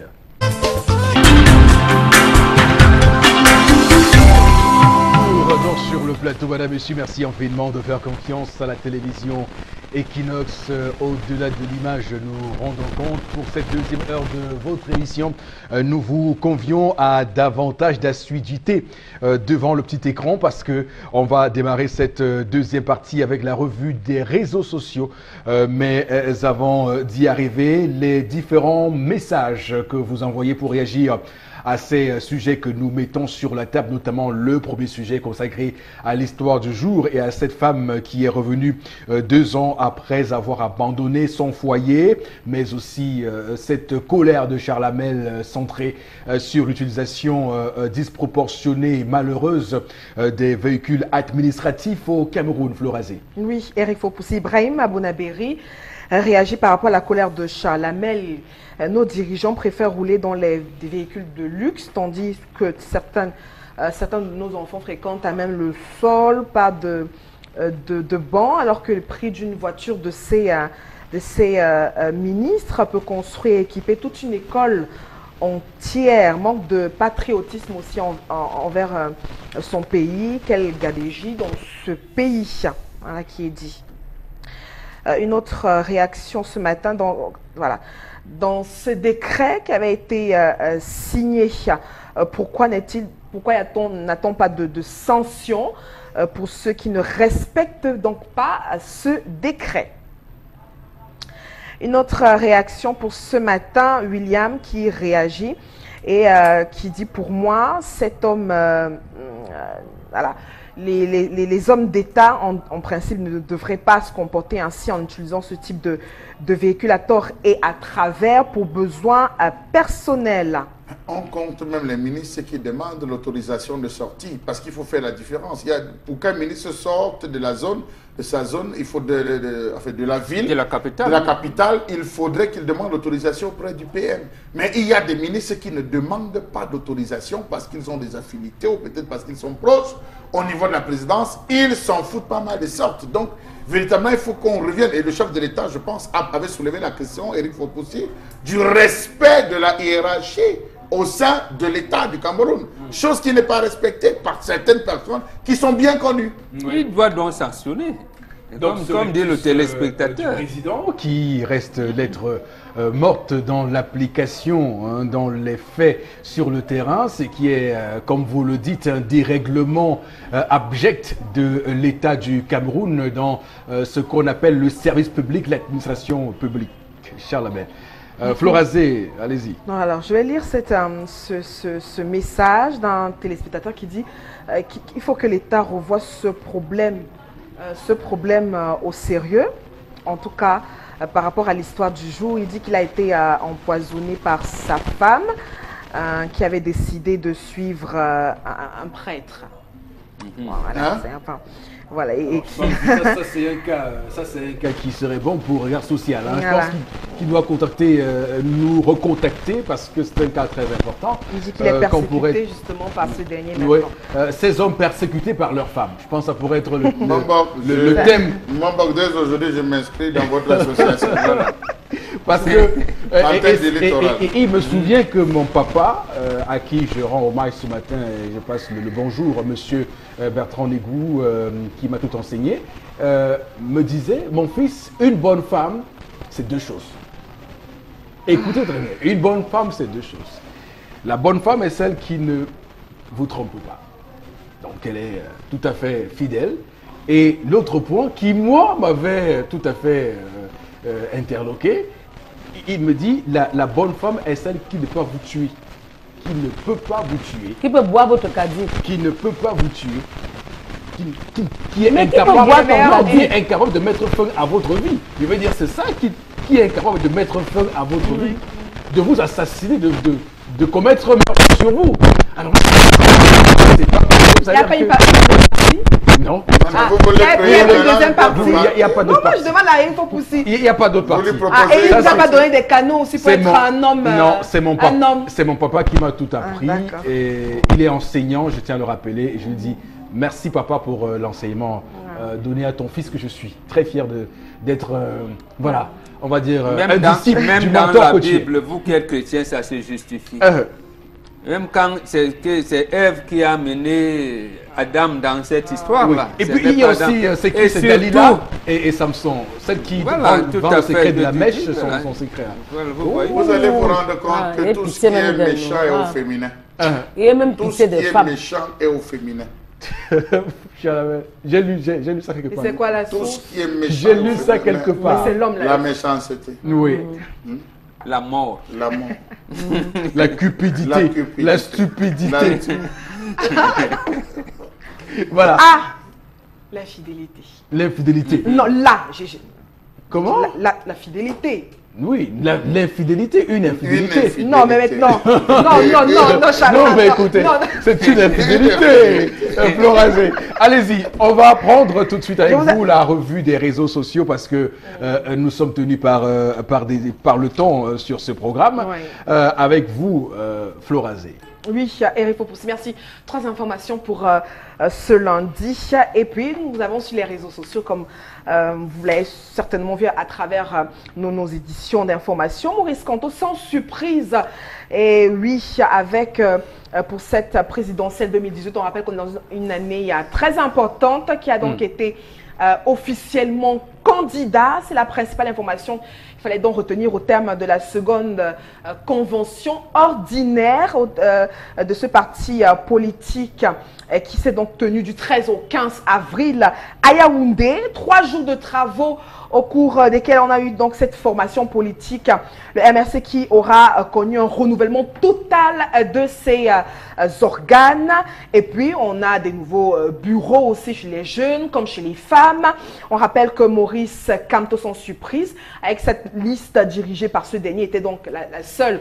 Et puis, en cause, l'ancien ministre exigera la tenue d'une élection. Elle se déroulera donc avec, au final, une victoire écrasante de Maurice Kamto, portée en triomphe par les acclamations de ses militants. Et voilà donc plutôt une très bonne, avancée pour ce parti. La convention du MRC s'est achevée avec beaucoup de joie, d'allégresse aussi. Et on rappelle que l'ancien ministre a tenu à livrer un message plutôt important pour ses militants et puis pour les autres aussi. Il dit sa main est tendue aussi en direction des leaders et des militants de toutes les autres formations politiques du Cameroun, y compris même le RDPC. Non, mais il faut dire que ce qui s'est passé ce week-end a été une éclatante réussite, un succès fulgurant. Il y aura un après et un avant et un après congrès du MRC au Palais des Congrès, parce que ce qui a été démontré là, cette force politique démontrée montre bien d'ailleurs ce que tout le monde pensait de Maurice Kamto, un universitaire de grand talent, un avocat hors pair, lui qui a, souvenez-vous, défendu le grand dossier du Cameroun dans le conflit du Cameroun contre le Nigeria sur la péninsule de Bakassi, mais également d'autres dossiers à l'international. Lui également qui montre désormais qu'il est un brillant homme politique, avec cette démonstration de force de son parti, mais surtout la volonté de faire comprendre à tout le monde que ce parti-là n'est pas, comme certains le disent, un parti régionalisé ou tribalisé. D'autres ont inventé le terme, un néologisme en disant parti bahamique, en référence donc à Baham, chef du département de Haut-Plateau, mais plutôt un parti national avec un ancrage dans le Grand Nord et une grosse percée. Hein. On l'a bien vu dans le Grand Nord avec la nomination, du moins l'élection dans le directoire de ce parti politique, là, le Mouvement pour la Renaissance du Cameroun, de plusieurs figures hein, originaires du centre par exemple, du nord-ouest, du Grand Nord, mais aussi des partis du pays qui sont assez bien représentés pour montrer la cosmopolité et surtout la bonne marche de ce parti politique qu'est le MRC engagé vers les grandes joutes politiques de cette année, mais aussi dire que le président Maurice Kamto a fait une déclaration importante lorsqu'il dit qu'il va rouvrir les dossiers Jean-Marie Atangana Mebara, mais également Marafa Amidou Yaya. Et il parle également de rapatrier la dépouille du président Ahidjo de Dakar pour le Cameroun et de conférer un statut à Madame Germaine Ahidjo, l'ex-première dame du Cameroun. Il parle aussi, toujours dans le cadre de tous ces gros dossiers qui concernent le Cameroun, de refaire la structure de lutte contre la corruption dans ce pays. Donc ça veut dire que les choses vont... Ça veut dire que Moro Bengan, et là la question c'est pour vous, y a-t-il pas un risque pour lui de dire ce qu'il a dit hier tout de suite en déclinant quelques promesses qu'il pourrait remplir, tenir s'il est élu président de la République? Il y a toujours des risques pour un parti politique, surtout dans notre pays, lorsqu'on aspire à être président de la République. Lorsque vous avez un parti qui a une implantation nationale et qui aspire à désigner quelqu'un qui est susceptible de remplacer le chef de l'État, il y a des risques. Vous vous rappelez même que la naissance du MRC a été, j'allais dire que le MRC est né dans des bruits. J'avais dit une manifestation déclarée a été interdite par le sous-préfet. Monsieur, à l'époque, je pense, monsieur Foguet, docteur Foguet, il les réunit dans son domicile. On vient les persécuter là-bas. Donc, en fait, il est là en face à un champ politique qui est violent, parce que le champ politique est violent. Je pense que c'est lui qui doit donc faire les efforts pour maintenir le statut national de son parti. Sinon, comme vous avez dit, on va le réduire progressivement vers le département de Haut-Plateau. Le département de Haut-Plateau, non, le SDF qui est revenu aujourd'hui, on veut le réduire à un parti du nord-ouest seulement. Et on y va, j'allais dire, les ojoulatistes, comme aiment dire les UPCistes, parce que c'est du parti de Joula qui a créé l'UC, l'UNC, le RDPC. Donc en fait, le BDC. Ojoula, il doit savoir, le professeur Kamto, qu'en politique, il faut avoir les couilles, comme on dit. Il faut avoir les couilles. Mais d'ailleurs, on va dire qu'il y a une cellule qui s'occupe très bien s'occuper très bien, on verra au niveau de l'action. Vous savez d'abord que son dossier Parce avait qu'ils été sont violents. rejeté lors des législatives de 2013. Son dossier avait été rejeté dans le Foundi. Tout à fait. Et il a bagarré longtemps pour remettre sa candidature en selle. Et on a grappillé sur le temps mis pour sa campagne électorale. Donc il n'a pas pu se déployer comme les autres partis pour sa campagne électorale. Et la preuve, il a été battu. Donc l'administration procède comme ça parce que, en fait, il faut le dire, on ne peut pas se le cacher. Même Oumniobe, Ernest Wandji et Abel King ont raté les élections en 51 et 52. Absolument. Alors qu'ils étaient très populaires. Absolument. Pourquoi l'ont-ils dit? Et en 52, Oumniobe va aux Nations Unies. Vous vous rappelez, quand vous lisez son texte, vous allez vous rendre compte que le nombre de votants était supérieur au nombre d'inscrits. Donc la manipulation électorale ne commence pas aujourd'hui. Donc pour dire qu'au-delà des youyou, oui, professeur, grand prof, comme on dit, grand teacher, grand tout, le terrain politique est autre chose. Mais y a-t-il un risque, parce que hier quand même il a énoncé des mesures assez fortes, y a-t-il un risque pour lui de tout de suite dérouler? Nous sommes au mois d'avril, la présidentielle c'est en octobre. J'ai dit même, il est en retard. Tout de suite, il est en retard. Il aurait pu être investi, du moins depuis l'année dernière. S'il avait été, et là, effectivement, beaucoup de coups qu'il va recevoir en politique, il aurait dû les recevoir longtemps avant. Et être maintenant dans un environnement où il est en train de reconstruire l'image. Parce que les coups qu'il va recevoir à partir de ce jour, jusqu'au jour où il va décliner les grandes lignes, ce seront des coups.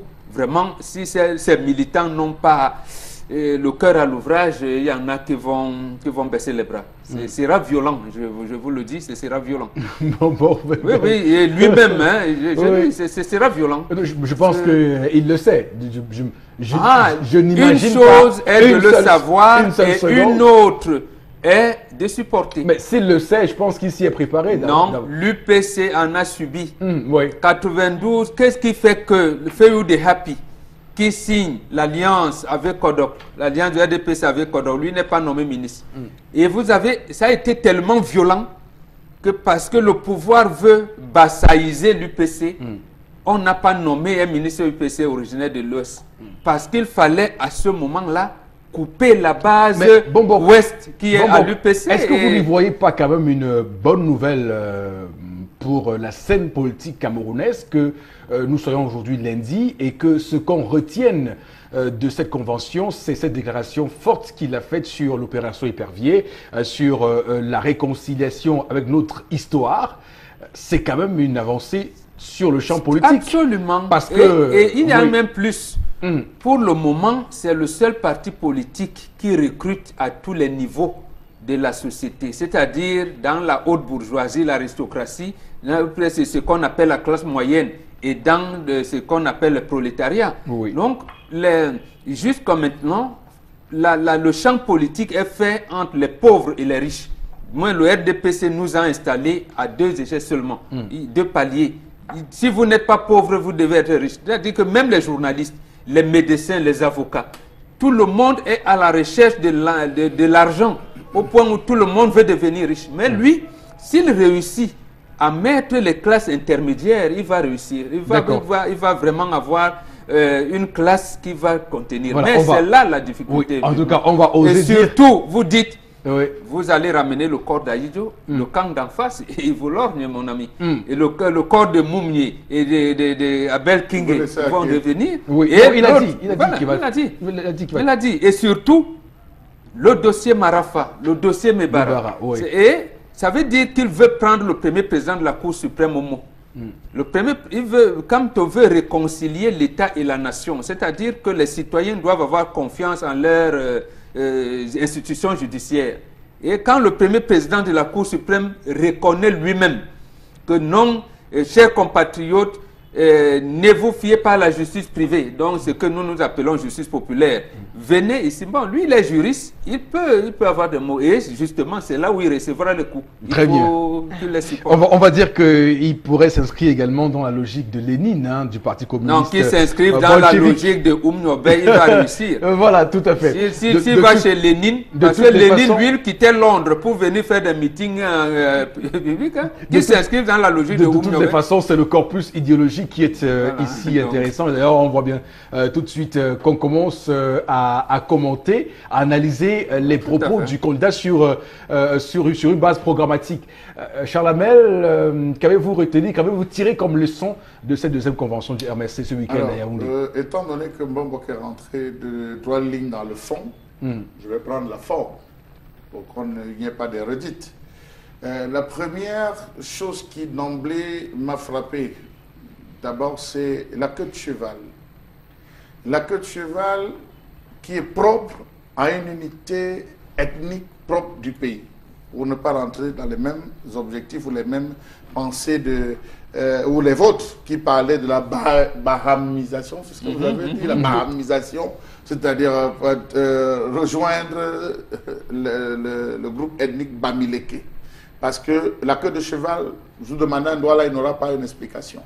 Vous demandez à un Betty, il n'aura pas d'explication. Utilisez la queue de cheval et se l'arracher comme vous la voyez, c'est en train de dire, la soulever, c'est toute une analyse. Donc je pense que, à moins, est-ce que c'est le symbole du MRC, on l'aurait vu sur une représentation. Alors, ce qui ne fait pas partie des idiots du RFI et MRC. Donc ça a été improvisé. Je trouve que ça, c'était le premier couac, à mon humble avis. C'est le tout premier couac. Le deuxième couac, on parle d'un candidat. Ne cherchez pas. Allez-y. Mais sauf que j'y vois pas un couac. Mais non, allez-y. Oui, c'est un le couac, il est où? Vous ne le voyez pas. Tout à l'heure, on a parlé de la bassaïsation. Je parle de ce fait. Lui, il a pris le fond, moi, je prends la forme. Mais c'est un symbole africain. Non, la queue de cheval renvoie. C'est un symbole africain. Non, c'est pas africain. Non, c'est je vous dis non. Les Sawa s'interrogent. Les Sawa s'interrogent. Moi, je sais peut-être ce que ça veut dire. Non, je vous dis, ça, le simple fait de le récupérer démontre déjà que vous le voulez ou non. Ce n'est pas une division. Vous êtes toujours en train de voir. Oui, mais j'ai bien peur. J'ai bien peur. On aurait peut-être voulu qu'il n'y ait pas peut-être ce symbole. Est-ce que si ça partit, quand on dit le parti de la flamme, dans le RDPC, vous avez toujours vu comment il manifeste et utilise cette flamme à travers les flambeaux, à travers, si vous voyez la passation, même le SIF, attention, on a vu le SIF. Regardez le symbole qu'on a remis à Joshua aussi, qui devait être président. La queue de cheval, je dis non. Ça, je ne suis pas d'accord. Deuxième chose, le tableau. On lui remet un tableau. Le tableau qu'on remet à Kamto, c'est encore lui. Et ça, c'est la déification, c'est la personnalisation du parti derrière l'individu. Non, que voulez-vous? Ça devait être ce Cameroun.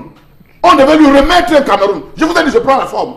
On devait remettre à Kamto et le Cameroun. Un tableau, on devait remettre en disant que nous vous remettons le Cameroun. Pas un tableau de Kamto. Je finis, ne m'amusez pas.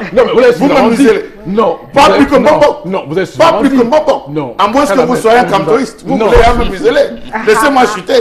Je chute en disant que les buts marqués à l'entraînement ne comptent pas. Coupez-moi la parole maintenant, j'ai fini. Les buts, les buts marqués à l'entraînement ne comptent pas. Il y aura des coups. Il doit la capacité à recevoir les coups. C'est quand même un peu inquiétant ce que j'entends. Non, c'est pas. Il y a eu un couac. Il y a un deuxième couac dont je vais vous parler. C'est à l'entame, ils ont loué le palais des congrès pour tenir la cérémonie. Alors, lorsqu'ils arrivent, ils trouvent la figure du chef de l'État, ils disent qu'il ne siège pas. Si on n'enlève pas les images l'effigie du chef de l'État, il ne siège pas. Il a fallu que Mienzov vienne rappeler que c'est une institution, le chef de l'État, et qu'ils ont loué un bâtiment public.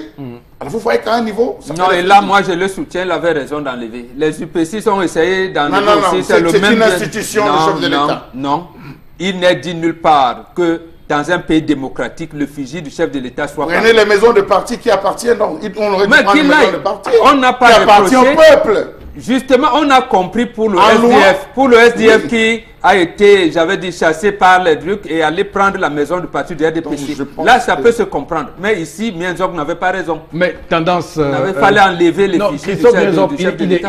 Il est dans son rôle. Non, il n'est pas dans son rôle. Il est dans son rôle.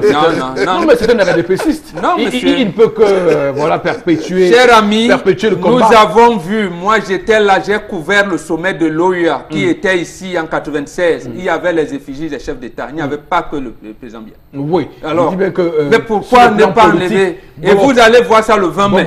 On va vous dire, on ne veut pas les effigies. Les Kamtoïstes doivent venir avec l'effigie de Kamto. Les Cabralistes doivent venir avec.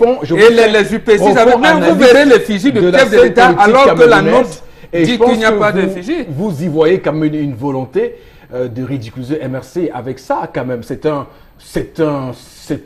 une arme politique de laisser l'effigie présidentielle pour que dans les images de captation de fin de meeting, qu'on voie ça. Et d'ailleurs, ça a été récupéré pour railler le MRC. Pour le coup. C'est pour ça que j'ai dit, moi je soutiens le MRC qui voulait enlever l'effigie du chef de l'État. Les UP6 ont voulu l'enlever en octobre 2017. Étant donné qu'on a refusé, donc il ne fallait pas qu'il siège. Non, il fallait siéger. Avec l'effigie? Oui. Tendance également va dire non. Merci. S'ils savent capitaliser, c'est ça qui va donc leur permettre de barrer certains points. Richard Lamel, merci beaucoup. Tendance va également dire un mot parce que Kamto, parce que non, c'est bon, c'est bon. Donc, ce week-end, Kamto, candidat à la présidentielle, qui porte les couleurs du mouvement pour la renaissance du Cameroun. J'ai vu ça sur Facebook. Et ça m'était là-bas, il va encore bien m'éclaircir. Et c'est que les gars ont dramatisé sur Facebook concernant la queue du cheval. Pourquoi l'homme noir aime tout, voit le mal partout? Vraiment. J'ai dit qu'on a interprété la queue de cheval à Flora. Chacun dit sa part. Et que les Bamilekos ont fait quoi? On a toujours dit que le pays, c'est un pays indivisible. La queue de cheval, c'est une façon de montrer qu'il est content. Ce n'est pas que vous allez prendre les trucs. Quelqu'un peut même faire quelque chose dans l'ignorance. Et tel que je le vois, il est notable au village. C'est un notable. Non. La queue du cheval, c'est en train de créer une tendance. Même vous à l'église, vous priez même pour les péchés que vous avez commis par ignorance. Donc même vous avez commis un péché, même par ignorance. Moi, je ne vois rien de mal là-bas. Le jour où il va s'habiller, on lui a donné son portrait. D'une certaine manière, comme d'ailleurs Chalamel ce matin, on dirait qu'il a porté un vêtement en coloration babiliquée. De toutes les façons, il faut donc qu'il évite ça. C'est que je vais dire au Camerounais. C'est-à-dire que lorsqu'on est président du Cameroun, on est obligé de ne pas s'habiller dans une tenue traditionnelle. Je vais enlever ça dans la tête des on vous catalogue. Je vais plus d'essayer le diable. Non, je le conçois comme ça, désolé. Vous n'avez pas. Désolé. C'est moi qui ai la parole. Allez-y. J'ai dit que je vais enlever ça dans la tête des Camerounais, je vais me répéter. De dramatiser pour les choses n'importe comment. Je te passe la parole maintenant, Chalamel. Vas-y. C'est tendance. C'est moi qui commande maintenant. C'est moi qui commande à l'heure. C'est moi qui commande maintenant, Eric. Lorazé, l'autre information ce matin, je vous en prie. Alors, la seconde, on pense notamment à la date du 24 avril, qui fait donc référence à la deuxième législature qui va s'ouvrir pour cette date avec 7 partis politiques représentés. Et puis, on le rappelle, hein, l'entrée en scène de l'UPC, l'un des vieux partis politiques au Cameroun, qui vient également relever la précédente législature constituée de 6 partis politiques. Donc, on va se retrouver avec 7 partis politiques. Et puis, cette seconde législature du Sénat s'ouvre par la session du plein droit. Et puis, elle fait suite à la nomination des 30 sénateurs, on le rappelle, le 12 avril dernier par le chef de l'État et ainsi qui complète à 100 les membres de la Chambre haute du Parlement. Et puis en dehors du RDPC, du SDF, dont les sénateurs ont été élus lors du scrutin dernier, 25 mars dernier, avec respectivement 63 sièges et 7 sièges, les sénateurs des autres partis politiques, donc qui constituent aussi la majorité présidentielle, seront là et tiennent leur présence dans la Chambre haute à travers les nominations présidentielles. Alors une représentation de 7 partis politiques dès maintenant, le RDPC, le SDF avec ses 7 élus qui confirment justement sa place de leader de parti d'opposition. On aura l'UNDP, on le rappelle, l'ANDP, le MDR, le FSNC et bien sûr l'UPC comme étant l'un des vieux partis politiques qui fera donc son entrée au Sénat. D'accord, Charlamel. On attend voir. Bon, Bengan, on va dire quoi 2 choses fondamentales, il y en a beaucoup, mais 2 fondamentales. La première, que vient faire l'UPC ici?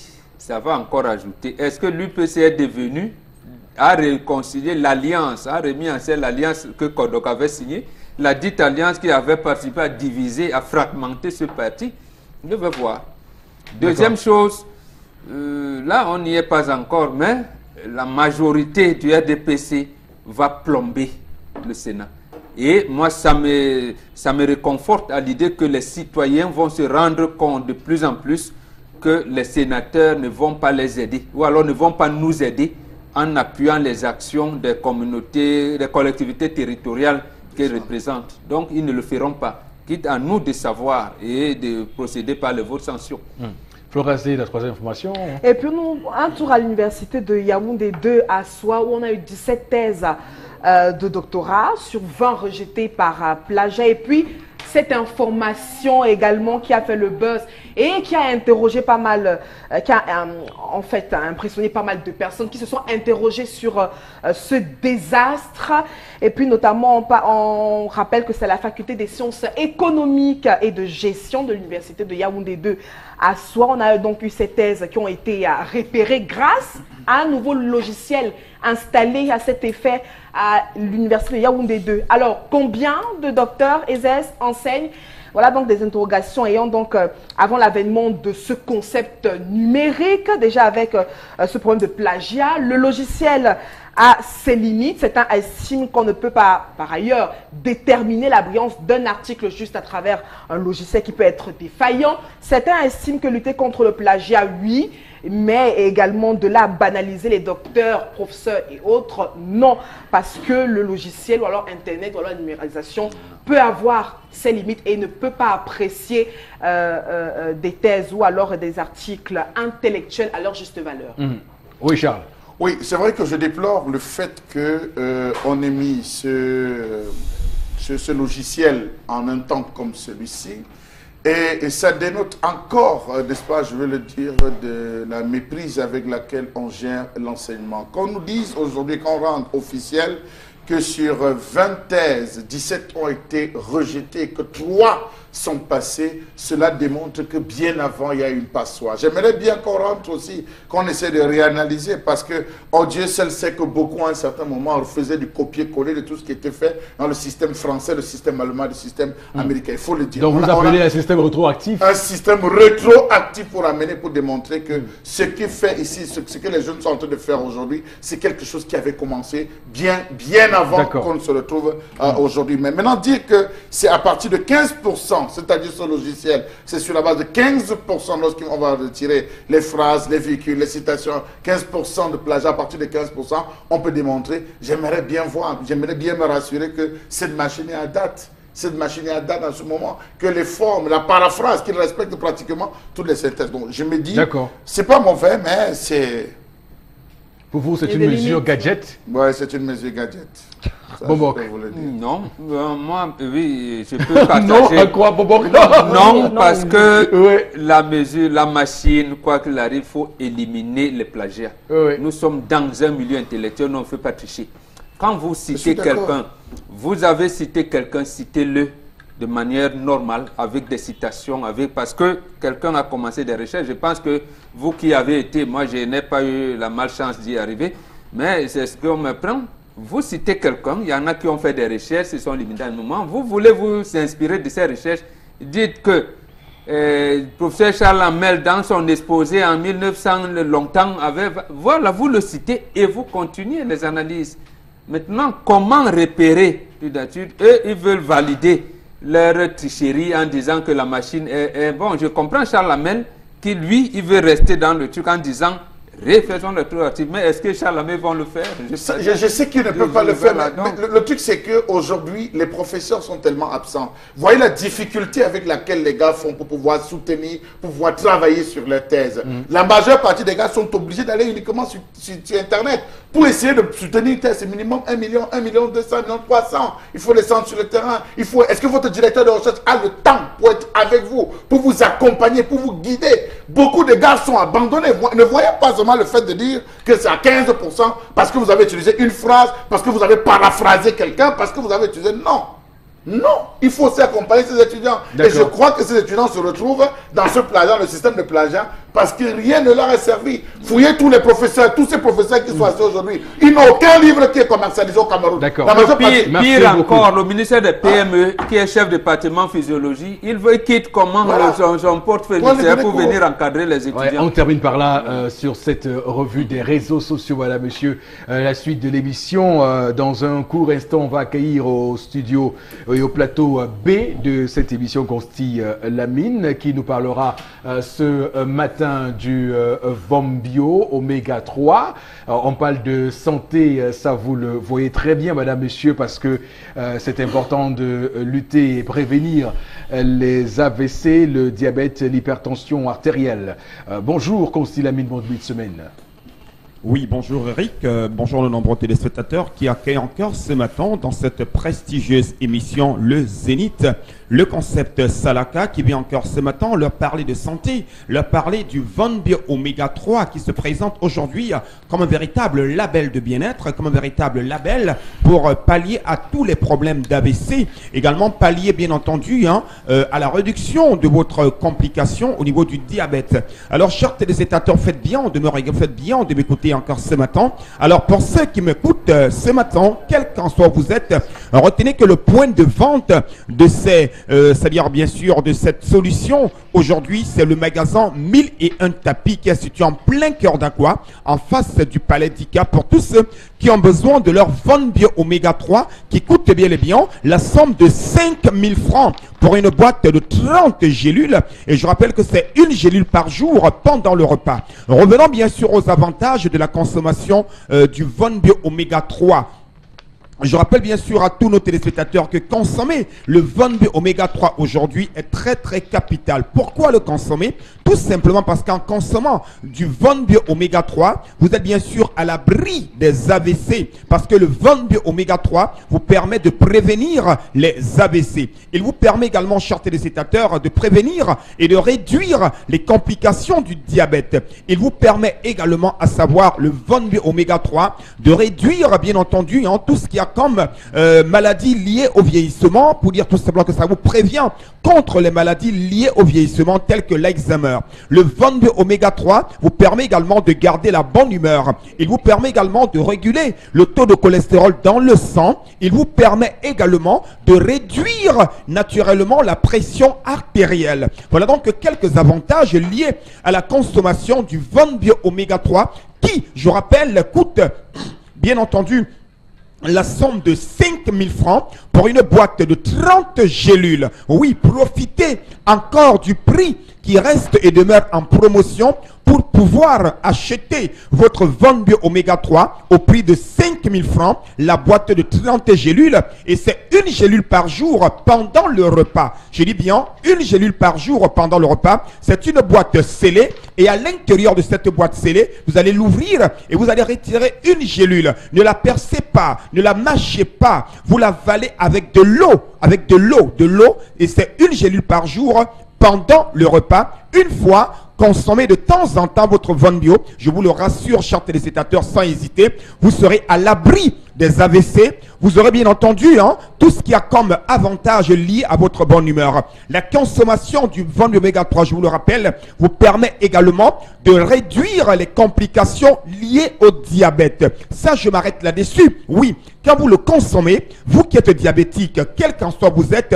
retenez tout simplement qu'en consommant le Vombio Oméga 3, votre diabète ne sera plus très très grave. Il vous permet également, chers téléspectateurs, en guise de rappel, de réguler le taux de cholestérol dans le sang, de réduire naturellement la pression artérielle. Le Vombio Oméga 3 vous permet également, bien entendu, de prévenir et de faciliter la guérison des inflammations. Il vous permet de garder la bonne humeur en longueur de journée. Regardez comment je rayonne, regardez comment j'ai la bonne humeur, regardez comment j'ai le tonus. La solution, c'est parce que chaque jour, je prends une gélule de Vombio Oméga 3. Alors pourquoi pas vous à la maison qui me regardez en ce moment? Vous êtes à Yaoundé, en Banga, en Konsamba et hors du Cameroun. Appelez tout simplement à nos numéros de téléphone. Nous allons vous donner les modalités de livraison et vous allez recevoir dans les 24 heures, maxi 48 heures, votre Vombio Oméga 3 à domicile. Les numéros de téléphone s'affichent au bas de l'écran. Et pour ceux qui sont dans la ville de Douala, il vous suffira tout simplement, chers téléspectateurs,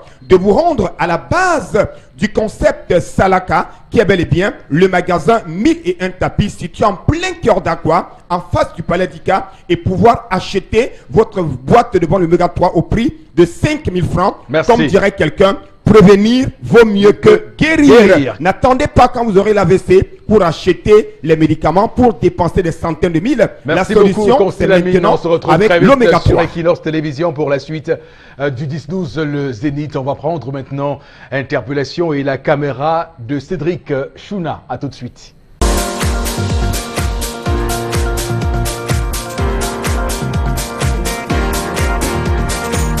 Bon, je crois d'abord que les dirigeants de ce pays doivent comprendre qu'ils président au destiné d'une nation. Par conséquent, ils doivent cesser de se servir pour faire des actions concrètes qui vont pour le bien-être de la population. À savoir, le plus simple, c'est d'abord d'organiser les gens au niveau des quartiers de façon à faire une propriété générale environnementalement. Ça veut dire que quoi? La grande base doit travailler, certes. Mais les efforts de la grande base doivent être supervisés par les dirigeants qui doivent faire preuve d'une certaine éthique. L'éthique qui manque aux dirigeants camerounais. Puisqu'aujourd'hui, les gens sont là pour s'enrichir. Quand vous voyez en route les policiers tous les jours aller faire le contrôle, ce n'est pas parce qu'ils ont le souci de garder les biens ou bien de protéger la population. C'est parce qu'ils savent que le contrôle rapporte un peu d'argent. Et c'est ce qui est transcendé dans tous les autres services. Oui, c'est ce qui est transcendé dans tous les autres services. Je ne prends que ce cas-là, qui est connu de tout le monde. Mais il va falloir que les dirigeants cultivent la notion d'éthique, qui comprennent qu'ils sont le miroir de la société et qui doivent travailler pour sauvegarder ces miroirs avant de refléter ces miroirs sur la population qui est censée subir les effets positifs de cela.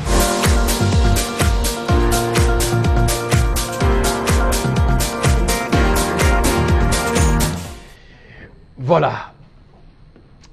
Et voilà, retour donc sur ce plateau, madame, monsieur, pour disséquer, pour décrypter ce sujet d'interpellation. On va d'ailleurs dire merci à Cédric Chouna pour ces images et d'avoir recueilli ces informations. Je commence par vous, Mengan, sur les dirigeants camerounais, parce que le compatriote semble s'intéresser à ce que doivent faire nos dirigeants au Cameroun, montrer l'exemple. Et souvent, vous êtes l'adepte, le chantre, l'enseignant, le pédagogue de ce qu'on devrait faire lorsqu'il s'agit de balayer la maison. On commence, lorsqu'on parle d'une maison d'étage, on commence par le haut. Absolument. Mais sauf que là, c'est balayé normalement. Voilà. Non, ici, le compatriote, je le comprends et il a raison. En fait, ce qu'il décline, c'est ce qui devrait être mis ou alors implémenté dans le cadre de ce que nous appelons malencontreusement la décentralisation. Oui. Donc, il dit organiser la population au sein des quartiers et tout. C'est un travail qui est dévolu aux collectivités territoriales décentralisées d'après les lois de 2004 et le décret d'application de 2008. Mais malheureusement, nos communes n'ont pas de moyens pour venir, pour encadrer les populations dans leur localité. Dans les communes où il y a plus, j'allais dire, des grandes agglomérations, on a mis les super-maires, on a nommé les délégués du gouvernement. Et les autres communes qui pouvaient se déployer normalement dans leur zone, la décentralisation n'est pas effective. Et on revient au point où même le ramassage des ordures n'est pas diligenté. Rappelez-vous que l'entreprise, je n'ai rien, je n'ai pas les intérêts là-bas, en charge de collectivités ménagères, à 40 milliards, avec 40 milliards de dettes envers l'État du Cameroun. Donc, on se retrouve dans cette situation. Vraiment, c'est compliqué. Donc, d'habitude, comme je le dis et vous l'avez dit, il faut balayer en commençant par le haut. Voilà, donc l'accélération du processus de décentralisation cher au président Paul Biya. D'ailleurs, il l'a suffisamment rappelé lors de son récent conseil de ministres au Palais de l'Unité. Charles Hamel, vous avez également à dire sur ce sujet. C'est important de le signaler. Je veux le dire très simplement. Nous avons à la tête de certaines unités, disons-le, des individus qui ont été cooptés. Nous avons des commerçants. Nous avons des gens qui n'ont pas été formés. Moi, je vais vous poser une question, monsieur Eric Fopoussi Negou. Dites-moi, qu'est-ce que c'est qu'un maire? Qui sont les maires qui nous aident? Quel est le pédigré? Quels sont les diplômes de ces personnes? Vous allez vous rendre compte que pour beaucoup, c'était des hommes d'affaires. Pour beaucoup, c'était des anciens fonctionnaires à la retraite qui n'ont pas brillé sur le plan administratif, qui se retrouvent là, parce que c'est du prémat, il faut les récompenser. On dit, bon voilà, ils ont tout fait. On les donne une position en tant que maire. Conséquence, voilà là où sont nos communes. Je pense que il faut nettoyer véritablement, je dis nettoyer, tous ces individus qui pourrissent la société, je pèse mes mots, qui pourrissent la société de par leur incompétence et leur incapacité à gérer. On a parlé du plagiat et combien qu'on entre aussi à ce niveau et qu'on nettoie tous ces rats qui n'ont pas encore quitté le navire, mais qui sont assis, mais qui ne valent absolument rien de par leur compétence sur le terrain. Donc voilà ce que je peux dire à ce niveau en le disant. Dans le gouvernement, nous sommes contre, on est contre la philosophie. On est contre l'esprit qui est là, mais je vous assure, dans ce gouvernement, il y a des gens qui veulent travailler. Absolument. Il y a des gens que lorsque vous rencontrez, hors micro, après qu'on vous ait fouillé, vous dites que vraiment, le système s'y m'énerve. Moi-même, si ça m'énerve, ne vois pas comme je suis là, ça m'énerve. Je veux que les choses changent. Oui. Et pour vous conforter et surtout confirmer ce que vous dites, cher Lamel, j'ai été accueilli en triomphe dans un service public tout récemment.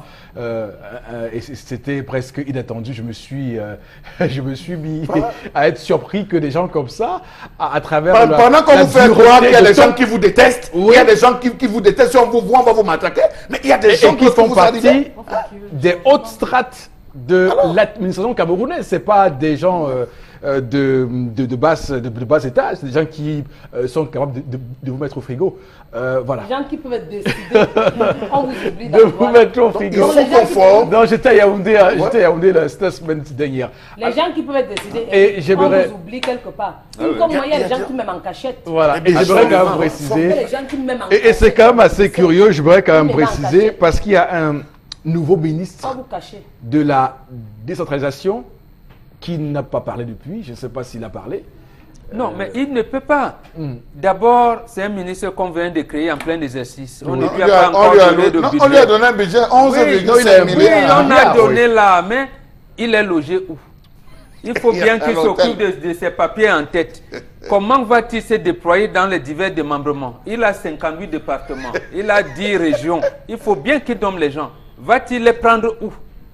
Dans l'ancien MINAC? Le ministre de la décentralisation. Au sein de l'enseignement secondaire où le ministère du Tourisme avait puisé l'essentiel de son effectif. Voilà. Voilà, en fait. Voilà, merci beaucoup. C'est un sujet d'interpellation assez fulgurant, assez chaud ce matin. Madame, monsieur, on va parler maintenant du CIB. Et pour en parler au studio B, allons retrouver Merveille Simo. Bonjour. Bonjour, bonjour à tout le panel, bonjour également à tous les téléspectateurs d'Equinox. C'est un plaisir de me retrouver ici ce matin. Alors, quels sont les services du CIB?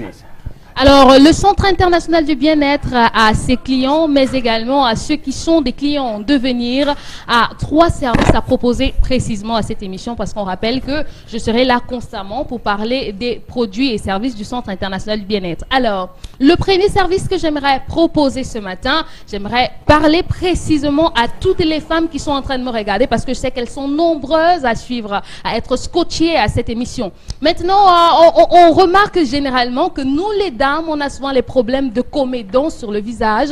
On a également les problèmes de boutons. On a les problèmes d'acné, les taches sur le visage. Parfois, on a des rides. On a l'impression de ne pas être jeune, de ne pas être agréable à regarder. On est souvent embêté parce que voilà, on n'a même pas envie de se mirer tous les matins. Mais j'aimerais vous dire que une solution vous est proposée à travers le Centre international du bien-être. Désormais, aujourd'hui, à partir de désormais, vous devez savoir que il y a une technique spéciale lifting facial. Lifting facial spécial, c'est quoi? C'est le lifting facial fait à partir des lasers. Alors, il y a beaucoup qui me demandent est-ce qu'on ne va pas mettre d'autres portions? Est-ce qu'on ne va pas me demander de boire ceci? Sachez que la technologie évolue et aujourd'hui, on n'a plus besoin de vous demander de mettre une crème sur le visage pour faire partir les taches. Simplement, il faut utiliser le lifting facial spécial au laser. Alors, quand vous entrez dans la cabine, ça nettoie complètement votre visage, ça le rend lisse à travers le gommage du visage, mais également à travers le laser, ça enlève toutes les taches sur votre visage, mais aussi ça fait partir les boutons. Et vous retrouvez de la jeunesse, vous retrouvez de la vigueur, mais surtout vous êtes élégant mais agréable à regarder. Donc toutes les dames et même les messieurs qui souffrent de ce problème au niveau du visage, il faut simplement nous contacter au Centre international du bien-être. Le prochain service que je m'en vais vous présenter, vous savez, il y a beaucoup de personnes qui veulent perdre du poids, mais à un endroit spécial donné de leur corps. Ça veut dire quoi? Moi, j'ai des formes généreuses, la bosse devant, la bosse derrière, mais je veux vraiment pas tout perdre. Je veux perdre à un endroit localisé. Je veux casser mon ventre, avoir un ventre plat. Pour les hommes, généralement, je veux avoir des abdos. Vraiment, le ventre a pris, depuis que j'ai un peu d'argent, le ventre a pris de la grosseur. J'aimerais avoir un ventre plat. Également, pour celles qui n'arrivent pas à mettre les démanchés, les démembrés, à montrer quand même les hommes également ont montré leur biceps parce que voilà, les bras sont déjà un peu gros. Les femmes se disent que voilà, moi je ressemble à un homme. Hein. Quand je mets le démembré, je ressemble à un garçon. J'aime pas. Sachez que vous pouvez affiner vos bras. Vous pouvez également porter des pantalons slim, des matelots, pourquoi pas? C'est possible simplement si vous faites de la lipocavitation. La lipocavitation, c'est cette technique qui vous permet de casser la graisse complètement, mais à un endroit donné de votre corps. Ce que vous devez savoir, c'est que c'est rapide. En 30 minutes seulement, vous pouvez avoir un ventre plat. Vous faites de la lipocavitation, vous cassez les graisses en quelques séances, vous aurez un corps de rêve. Mais également les femmes qui se disent que voilà, moi j'ai envie d'avoir une poitrine un peu relevée, j'ai fait des naissances, mais mon mari ne me regarde plus bien, mon mari ne m'aime plus parce que voilà, mon devant est en train de tomber, mon devant est en train de partir, mon derrière également. Le développeur de poitrine également existe au Centre international du bien-être. Le développeur de poitrine et le développeur du postérieur. Ce que vous devez retenir, c'est qu'il n'y a pas d'opération qui devra être fait. Il n'y a pas d'opération. Ça stimule simplement les muscles et ça fait rebondir votre poitrine. Ça soulève votre poitrine. Donc, il n'y a plus de problème de, voilà, la maternité. Moi, je fais comment? Vous faites vos enfants et laissez le CIB se charger de votre corps. Donc, les dames, là, venez au Centre international du bien-être, relevez votre poitrine. Et surtout, j'ai dit, il n'y a pas d'effet secondaire sur la santé. Pourquoi? Parce qu'on stimule simplement vos muscles. Vous savez, quand vous faites du sport, vous stimulez les muscles. Mais le sport stimule tous les muscles du corps. Par contre, le développeur de poitrine stimule exceptionnellement les muscles de la poitrine. C'est pour ça que vous avez une poitrine relevée. Donc, vous pouvez déjà appeler au Centre international du bien-être à partir des numéros que vous avez au bas de l'écran. Et enfin, j'aimerais parler d'un autre service parce que les femmes ont les problèmes de vergeture. Les hommes également. Hein. Les problèmes de vergeture, vous ne vous aimez pas parce que voilà, les fissures de la peau, peut-être les maternités, peut-être vous avez utilisé un lait pas cool, peut-être vous avez pris du poids, la prise excès du poids, la prise énorme du poids peut entraîner les vergetures. Mais au Centre international du bien-être, c'est possible de casser complètement les vergetures sur votre corps, de nettoyer votre corps, de faire gonfler la peau et de donner la meilleure texture. Alors, ce que vous devez savoir, c'est qu'il y a un appareil spécialisé au CIB pour cela et vous avez besoin de 4 séances seulement pour faire partie les vergetures. Mais surtout, ce que vous devez savoir, unifier votre temps parce que c'est possible avec le hammam à la pépite d'or, le hammam spécial. Ça, c'est pour les services aujourd'hui. Peut-être on aura l'occasion de parler d'autres services que propose le CIB parce qu'on en a tellement. Hein. Et on parle aussi des accessoires et produits, Merveille. Bien sûr, on va parler des accessoires et des produits ce matin. Pourquoi? Parce que on a voulu mettre toutes les techniques à la disposition du client. Ça veut dire qu'il y en a qui ne peuvent pas se déplacer pour venir au Centre international du bien-être. Pour cela, vous devez simplement prendre les accessoires. Alors, je parlais tout à l'heure de la perte du poids. Il y a des gens qui veulent perdre le poids de la tête aux pieds. Moi, j'ai 2 conseils à vous donner ce matin. Vous devez utiliser la combinaison amincissante Body Slimming Suite que notre hôtesse va vous présenter. Vous la portez simplement et vous mettez l'huile essentielle. Qu'est-ce qu'elle fait en vous? C'est qu'elle produit de la chaleur qui vous fait perdre en calories. Donc, ça veut dire que le sport, quand vous faites le sport, c'est pour perdre en calories. Vous perdez en calories et vous avez l'impression de perdre du poids. La combinaison fait le même travail que le sport fait, mais c'est sans effort. Ça veut dire que vous WhatsAppez, vous perdez du poids. Vous regardez la télé comme actuellement vous êtes en train de nous regarder. Si vous avez votre combinaison, vous perdez du poids. Vous portez simplement la combinaison en 3 heures de la journée. Donc, en faisant le ménage, 3 heures de la journée. D'accord. Et on parle également de la promotion et rapidement, la localisation, vraiment rapidement. Alors, pour les promotions, pour les promotions, on va dire qu'il y a plusieurs autres services. Les gens qui ont le mal de dos, on a des choses qu'on va vous proposer, des ceintures pour le mal de dos, les nerfs, il y a tout ça. Mais ce que vous devez savoir, c'est qu'au Centre international du bien-être, c'est quand même notre première fois ici à Equinox, surtout sur les Zénith. Alors pour vous qui nous regardez actuellement, 30% de réduction sur tous les produits et les services que je viens de proposer ici. Tous les produits et services. Alors, ce que vous devez savoir, c'est qu'il y a aussi le 3ZEH. Vous perdez entre 4 et 6 kilos seulement en 2 semaines. Maintenant, il y a une innovation au Centre international du bien-être. C'est que comme vous me regardez actuellement, vous appelez, vous commandez, je viens vous déposer sur place et vous ne me payez pas les frais de transport. Donc, la livraison au CIB est gratuite essentiellement. Il suffira d'appeler au numéro à l'écran. Donc, la promotion, c'est 30% de réduction. Mais pour les 10 premiers appelants, on donne 35% de réduction. Je crois que c'est quand même waouh! Oui. 35% de réduction pour les 10 premiers appelants. Sur toute l'étendue du territoire camerounais, sachez-le, on vient vous faire la livraison à la maison. Alors, le Centre international du bien-être pour les services, si vous êtes dans la capitale économique, Douala, rendez-vous simplement à Bonamou-Sadi-Sable. Bonamou-Sadi-Sable, de l'autre côté du pont Bagna, à l'entrée du quartier Mboa. Donc, quartier Mboa, Bonamou Sadissab, si vous êtes à Douala. Si vous êtes à Yaoundé, allez simplement au Terminus Mimboman. Terminus Mimboman, demandez le FECAM. À 100 mètres du FECAM, vous allez voir l'immeuble Dolcena Palace. C'est là qu'est logé le CIB. Terminus Mimboman, 100 mètres du FECAM, Centre international du bien-être. Merci beaucoup à vous, c'est moi qui vous remercie.